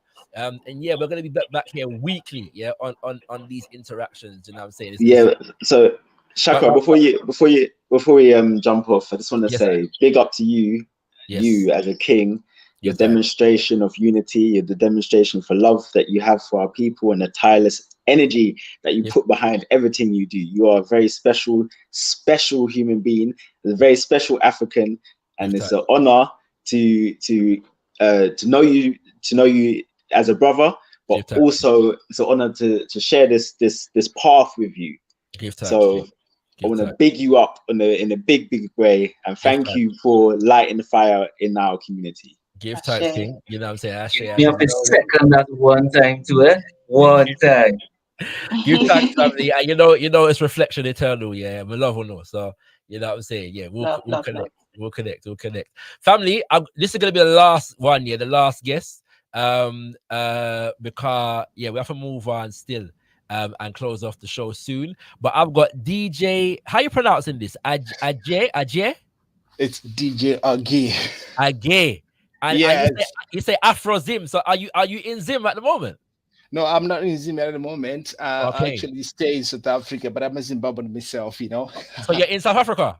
Yes, I'm staying in South Africa. That's just good. I want people to understand. So all on there, DJ Agay, yeah? Right? We've got Trinidad in the building. We've got Texas, Africans in Texas in the building. There are Africans in the UK in the building. And now we've got Zimbabwe via South Africa in the building. Yeah, international settings with their fun. Go ahead. Say it for me again, DJ what? DJ Agay, let me do this for the other fans. Yes, for all the fans listening now. Yes. You know what? Yes, King. Give facts for commentary. What's your contribution? First of all, my brother, big up to yourself. You know, I've been listening to your shows all the time and stuff, and today I decided let me listen to ShakaRa. Let me join in, my brother. Big up to yourself. There's a couple of things that you mentioned there that is very important to me, and I'm happy you pick them up and you always run with it, like Pan-Africanism. Yes, sir. Yes, sir. So Pan-Africanism for me, you know, these are the things that our leaders like Robert Mugabe, you know, late president from Zimbabwe, always have been talking about for a long time. Yes, you know, yes. And then we didn't actually understand it, and we ran away from it. And the problem that we have now in our society is any leader who comes out and talks about these things considered as the evil ones, the crazy ones. You know, we can talk about Julius Malema in South Africa. He's a Pan-Africanist himself, and you see that the people have got different sentiments towards him based on the fact that they are getting a narrative from the mainstream media. Yes, you know, that's very disturbing for me. And also, remember, I had the power couple. I just want to comment on that one. You spoke about the person who speaks the best English as the boss in Africa. Like, and I also want to put that in the context of mental slavery. You know, this is what we're suffering right now, which is something that I really consider to be very, probably, maybe arguably, probably more than the physical slavery, but it's one and the same thing. But the slavery that we are in right now, the mental slavery part of it is too much, to the extent that to fight this mental slavery, it cannot be done as the people at one go, but on an individual level, we do not understand how we can liberate other person from mental slavery. I do not know if you are getting me myself, but remember that is massive. No, I'm hearing you, King. Go ahead. Right. And constitutions also in Africa. Let's talk about it, guys. I always love to use metaphors and just hypothetically speaking. Look at all the constitutions that we have. They were given to us, and we carried through with these constitutions, and that's why we have got these problems. Because hypothetically speaking, somebody comes to your house, my brother, steals your cows, right? But then what does that person does? He comes to you and say, you know, my brother, let's agree now from today onwards, no more stealing. Do you agree? Then you sign for it, then you agree with that person, isn't it? That's the constitution. But the person came and stole everything from you. But then you agreed now that going forward there will be no stealing. So you can't claim back now those things that were stolen from you. Right.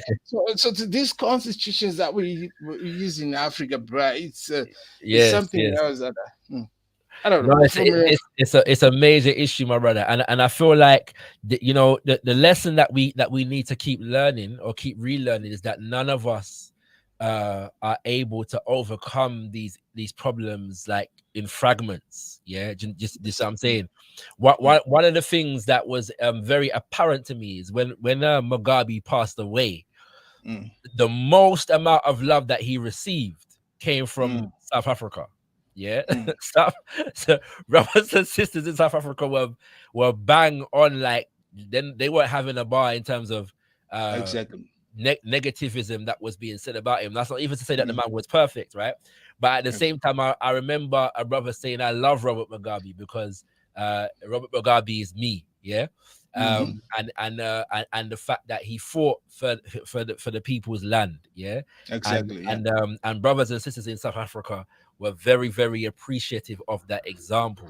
And so it just goes to show that, that there is a level to which we're not going to overcome these problems just as South Africans or Zimbabweans or Zambians or Kenyans or Congolese or Jamaicans or Antiguans and Trinidadians, right? There's a level to which we have to develop some kind of connection, so that when the battle gets hot in South Africa, we know that there's support coming from Jamaica and Congo, and you know what I'm saying, right? I get you. That's how Europe operates. That is how Europe operates, you know what I'm saying? So, because like what you're saying, remember it was actually the EFF with Julius Malema. They actually did their own commemoration there for Robert Mugabe when he died. And remember, Robert Mugabe was one of the first African leaders who was talking about the look east policy. You see what is going on in this world right now. Everybody's now looking east. Now we're going towards another different type of a system that is not being manipulated by the US. Look what was happening in Zimbabwe when the ruling party is saying we are under sanctions, right? People, they do not understand because these sanctions were being targeted and also weaponized towards us because these guys had the power to do it. And they did it to Russia. It didn't work anyway. But look, if you, I would say, most people, they do not understand. Once a country is under a money laundering list, that is the smart sanction that we have been talking about. It's not pronounced technically as a sanction, you see, but it's a sanction because what it means is whatever you were going to get in 2 weeks, right? You'll be getting it in 6 months or even not getting it at all. So those are the sanctions, and I'm not quite sure about South Africa, but I heard it could have been added to that list, but that's something else. That's another level. How they've been. This sanction they've been working against us as Africans. Yes. My brother, it's an important point that you're raising, and I know that some brothers and sisters may not be even too fully aware of what it is that you're referring to. And all I can say is stay tuned, because through these airways. By the way, this is a simulcast. I'm broadcasting on my personal channel. I'm also broadcasting on gotkushTV, but this is technically speaking a gotkushTV show. So if you are not subscribed to gotkushTV, subscribe to gotkushTV now. If you're watching this and you are not subscribed to gotkush, GOTKUSH, gotkushTV. Subscribe to it now, because these are the kinds of information, that we want to be bringing to our people. We have to understand what economic sanctions are and how they are weaponized against our people on the African continent, in the Caribbean, and even in places whereby we are a minority, like the UK and the USA. The equivalent of economic sanctions is definitely imposed upon African communities in such places to ensure a retardation of economic growth and communal growth. Yeah. Yes, I agree with you 100%. Yeah. Right, you know what I'm saying? So we have to look into these things, yeah. So yeah, stay tuned. We're gonna get into the economic sanctions that were placed on Zimbabwe and the impact that this had on the nation itself in the attempt to reclaim the people them land, and also how the nation was able to organize to continue to feed itself in spite exactly of the economic sanctions. Yeah. Can I add on that one? Just a little bit on that one. I think a lot of people saw this Al Jazeera documentary that was just flying around regarding the gold, what they were calling the gold mafia of Zimbabwe. Yes. But the thing is, the fact is, we cannot sell the gold through the formal channels. So what would happen is, if you are trusted by the government, you be given the gold and sell it and bring the money to the government, so that the government can actually buy stuff, so that people can get clean water and stuff like that. You see, so most people, they don't understand that. The system, the mainstream media and the narrative that are going around, it's so disturbing to the fact that it has destroyed us. Then I'll go back to the mental slavery issue. Yes, we have to fight that, bruh. That is serious, and I'm very disturbed about it. Yeah, 100%. But so just to explain that, so the economic sanctions that were placed upon Zimbabwe means that it cannot do ordinary trade, with the so-called international community, right? It can't do legal trade on certain levels. So when you do that, you create you criminalize legitimate trade, not criminalize. I wouldn't want to say that word, that criminalize. You're just finding other ways how to. No. What I mean is, what I mean is that they create. Not that the people are criminals. That's not what I'm saying. What I mean is, because the international law is governed by the West, they have the power of definition. Exactly. Right, to decide what is criminal and what is not. So when people are engaging in ordinary trade, because they put a sanction on it, it makes it a criminal offense, right? Quote unquote. Yeah. So I take your point very, very well. Yeah, you know what I'm saying? So yeah, but so it's interesting that nations that love to laud the virtues of free market trade and economics invest so heavily in imposing economic sanctions on other nations. But that's another subject for another time. That's another. But you see that the creation of the bitcoins themselves, you find that they were motivated by people who were trying to get around this weaponized system of the SWIFT. You see. That's the thing, just trying to come up with something that is independent. Now we have got the BRICS that is coming out, and it's going to come up with another system just to go around this weaponized system, because it's always like, if you do not do this, we're going to do this to you. If you do not do this, we're going to do this to you. So you find that we end up with leaders who cannot rule their own countries, but at this, they just have to do what they are being told to do, which is something else. Yes, sir. My brother DJ Agie, thank you for Agie. Is that say it again? It's Agie, actually. It's DJ Agie. It's a shortcut. Agie. Okay, Agie. Yeah, okay, the fans it started like DJ Agamemnon, then the fans, then I called myself, you know what, let me shorten it to DJ Agamemnon. Okay. Then the fans said, you know what, that's too long, it's too difficult for other people to say. They just went with DJ Aggie. You know? All right. Well, I tell you what, DJ Aggie, when I come to South Africa, I'm coming to your party, You know what I'm saying? So please do, bro. I'm always on radio Fridays and Saturdays on Afro Sim Radio. I think it's showing right now. That's That's my link to the radio. That's my page. You can find all the mixtapes that were done by DJ Aggie over there. That's how it works. Yeah. Thank you for joining me, my brother. All right, we're gonna move to a close, yeah. So I'm just gonna say thank you to the power couple. They've left the platform, but thank you to DJ Aggie, Sister Rose. Thank you very much for joining me. I look forward to interacting with you more, my sister, and getting into all this cannabis, this good cannabis conversation and industry and talk. You know what I'm saying? Your conversation is very, very interesting. And Sister Rose shared with us that her husband is also from South Africa and Zimbabwe. So we give thanks for that international love connection, you know what I mean, between the African diaspora. You get me? We love that, you know what I mean?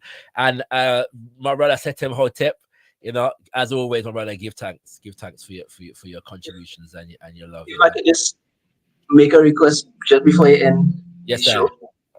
I wanted to know if you would be willing or able, really, to do a show or maybe a series about capitalism and slavery and breaking down the genesis of certain British towns and the development of British capital.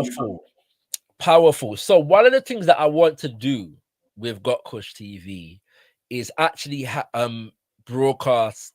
Sister Rose was saying that we have to get back to reading books. I forgot to mention this earlier, so thank you for mentioning this.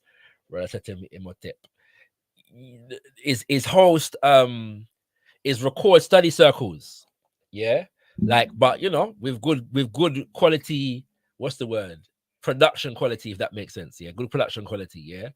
And yeah, so we'll be going through books like Capitalism and Slavery.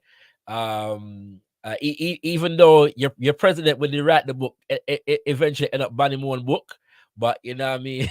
What's it called? Yeah. We don't make up Eric Williams, but he's a good story. You know what I'm saying? But he wrote a good book. Yeah. A very interesting and good book. Yeah. So definitely Capitalism and Slavery, how Europe underdeveloped Africa, neo-colonialism, the last stage of imperialism. You know what I'm saying? Books like Reinventing Matriarchy, by Ife Amadouimi, you know what I'm saying? All kind of different book. It'll be good to host like periodic study circles, yeah, but film them and have people discussing, you know, the different chapters in the book. You know what I'm saying? And yeah, because that history is still important. It's still very, very important for us to understand the connection between this economy that we exist within from its inception and the colonial processes, yeah, and how the colonization process was involved in it. So I can say to you, definitely, and once there is a dedicated group of people that want to actually sit down and read a book chapter to chapter and come and discuss it, we would definitely do that. So it may not necessarily be me as an individual, but I think it would be good to have a group of people reading the book and discussing the book, and we can broadcast that, yeah, to the masses of our people, those conversations, yeah. So definitely, and yes, brother Kale, certainly destruction of Black civilization, you know, is on the list. You know what I mean? It's on the list, yeah. Yes, so yeah, give thanks. And then, well, the final thing, well, I wanted to piggyback on what the brother was just saying, which is that it's unlikely that our liberation is going to manifest in one generation. And so that our focus must be generational. We have to implement succession planning and dynastic family culture, group economics, that kind of thing. And then finally, I always want to end with giving you plaudits. I mean this very literally. Yes, you, among others, literally changed my life. Yes, with the way that you all discourse on content over everything. So I want to pick up man like Rap Raven, brother Sheikh Danchuma, as well as brother Issa. We feel it in power, and yourself primarily because your manner of communication, as well as I've said it before, I'll say it again. To me, you are the shining example of Black childhood. You are the representation of what occurs when we bring up our children with knowledge of self. I don't know you personally, I don't know your personality. Yes, sir. But I can see, speaking of the knowledge that that you're able to disseminate, and the demeanor with which you bring it across. I really appreciate it. It's changed the way I communicate in general. My brother, I'm so humbled, yeah, by your commendation, and in terms of getting to know personally, I look forward to getting to know you personally, because when I say I always love to interact with you. You have a very, very, I want to say, beautiful spirit, yeah, and so what we will definitely get to know each other personally. I'm sure of it, yeah. I appreciate that, brother. Give thanks, yeah, give thanks. All right, family, I'm gonna get rid of everybody in the chat now as we close out. So once again, giving thanks to everybody that came through. I appreciate everybody. Yeah, man, you know what I'm saying? It's been a beautiful show. And we're closing out right now, yeah. So I give thanks to everybody that came through. I do want to just give you a glimpse, yeah, before we close out. Yeah, Kemi Seba is coming on Saturday. So if you're in London, yeah, or even if you're anywhere else in the UK, come down to London for Saturday. Yeah, Kemi Seba. The details are the link is in the chat. If you want to book your space right now, feel free to do so. But I want to give you a snippet, yeah, of the contents section of the book, all right, because he's launching his new book, The Fundamental Philosophy of Pan-Africanity, yeah. So I'm just sharing a piece of it with Uno, yeah. Like what I'm going to do is show you the contents page, yeah. It's very important that we understand, you know what I'm saying, the works were going, and the fact that people are documenting the theory behind their organizational practice, yeah. And so, yeah, man, one second, let me see if I can is there a way I can put this in a let's see if I can put this in a, no, I can't. I'm sure there's a way to do this in a, I'll try to do it in a in a presentation or display mode, but that don't look possible right now, yeah. But check this out, yeah. So contents of the rural revolution, yeah, and you got inventory, looking at, you know what I'm saying, where we are at the moment, yeah, what is our current condition, okay. A return to primordiality, which is basically he's exploring this idea of modernity, right, and going into that, yeah. He goes into this in the next chapter as well. Traditionalism and modernity, and what progress means. We get thrown all these buzz terms like progress and development. What does that mean, yeah? And can we interrogate those terminologies, yeah, and what they mean in our geopolitical reality, and define them in ways that suit an African revolutionary intention. Chapter 3 is of the overall Black population, and you know, so some of the subheadings here are the global Black population, the metaphysical unity of Black peoples. This is a very important concept for us to understand, yeah, that the things that unify us as a people, we need to bring to our consciousness, okay. So that before we get to the material, yeah, there's a metaphysical unity that needs to be made manifest within our consciousness, yeah, through which we will make the material unity more viable, okay. And he goes through certain things where that is concerned. Let me get into examples. Yeah, the West, the kingdom of modern people, chosen from the Iron Age. So we get into a bit of history and how the West, yeah, becomes this bastion of civilization and modernity. All right. Then we look at how nigrophobia, yeah, manifests itself within that context, okay, and how that manifests itself from the origins of Western civilization up until now. All right. And as Brother Kel was saying earlier, that requires us to look at the destruction of Black civilizations. Okay. Then we get into some of how we're going to resist and organize ourselves against this thing. Okay. And so I love this terminology. He says, for a generalized kilombanity. Now, the term kilombanity relates to the term kilombo. And the term kilombo is a term that has origin in a few West African languages. Yeah. And sometimes it's sort of a K. I always prefer the K spelling. But it speaks to the fact that when, particularly in Brazil, we developed quilombos, which were like war centers, yeah, centers of resistance, okay, theaters of war against enslavement and colonization.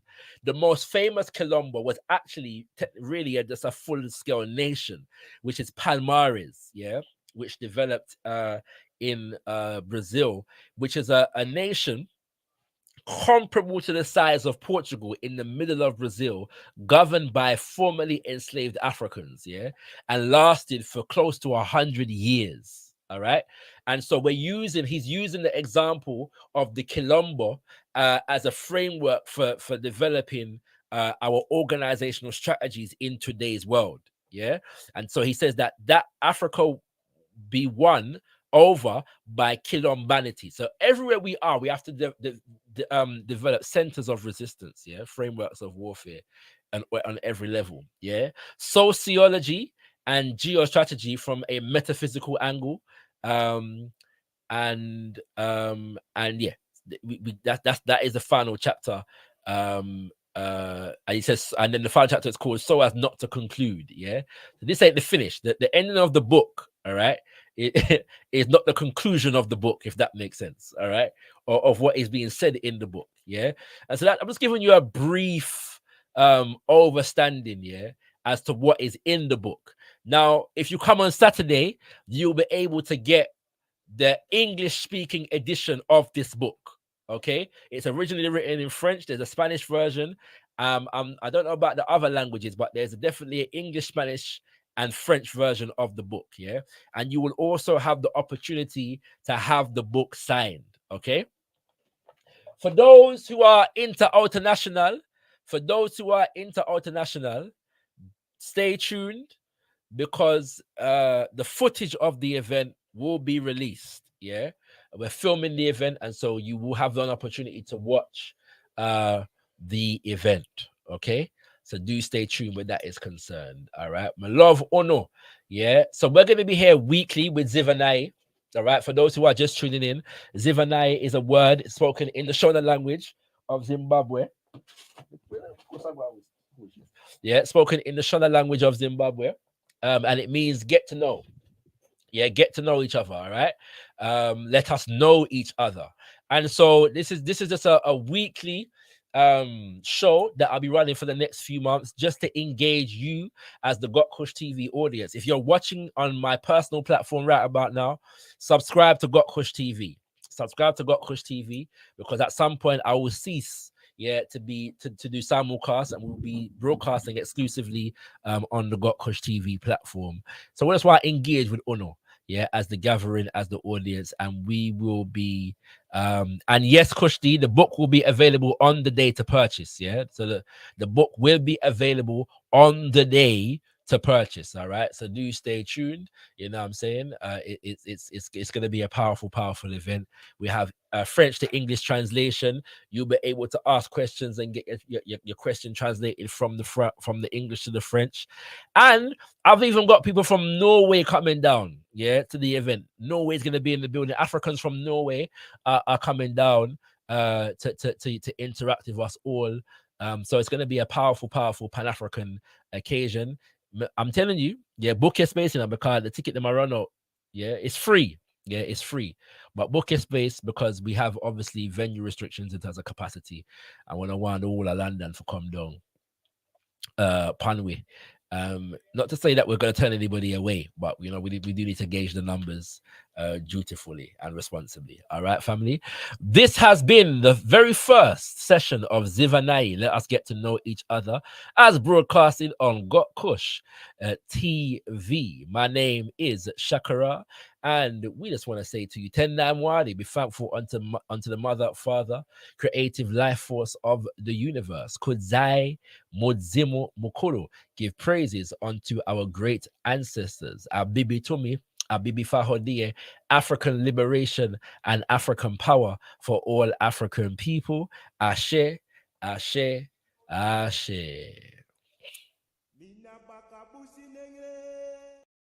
Special announcement. Entry for Kemi Seba live in London is now absolutely free.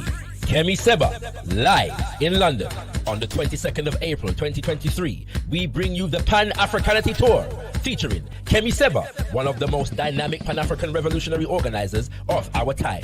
You saw him burning the CFA franc as a powerful protest against French neocolonialism.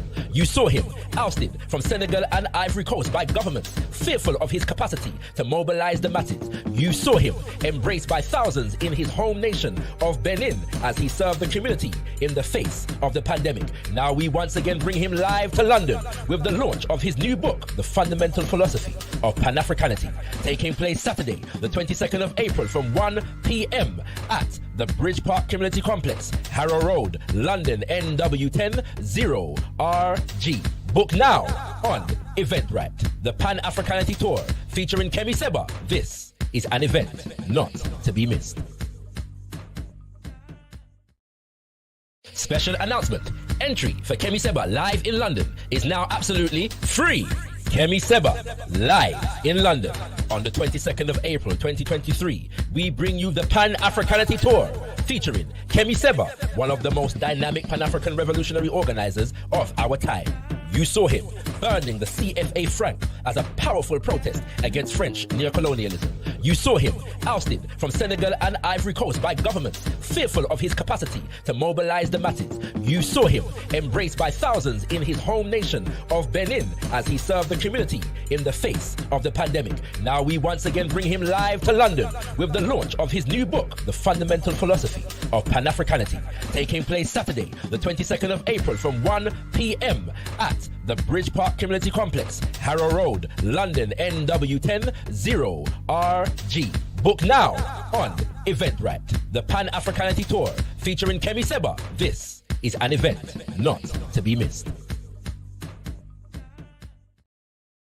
Okay, what it do, Sober Soldier, salute. This is Stick from Dead Prayers with my partner, M1, and you are in tune to gotkushTV. There was empires in Africa called Kush, Timbuktu, where every race came to get booked. My success to you, even if you wish me the opposite. Sooner or later, we'll all see who the prophet is.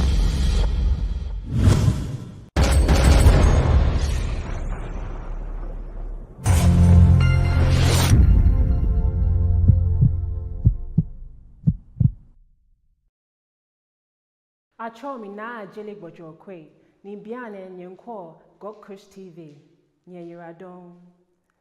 My name is Na Jeli Bojo Kwe, and right now you're watching gotkushTV. Thank you.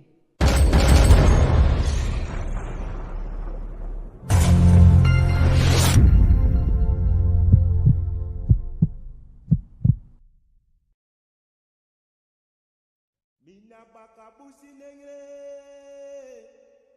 mine bele obiama. Mina bakabusi nengre, me fele sama. Mina bakabusi nengre, mine bele obiama. Mina bakabusi nengre, me fele sama. Mina bakabusi nengre, mine pele obiama. Mina bakabusi nengre, me fele sama. Mina bakabusi nengre, mine pele obiama. Mina bakabusi nengre, me fele sama. Mina bakabusi nengre, mine pele obiama. Mina bakabusi nengre, me fele sama. Mina bakabusi nengre, mine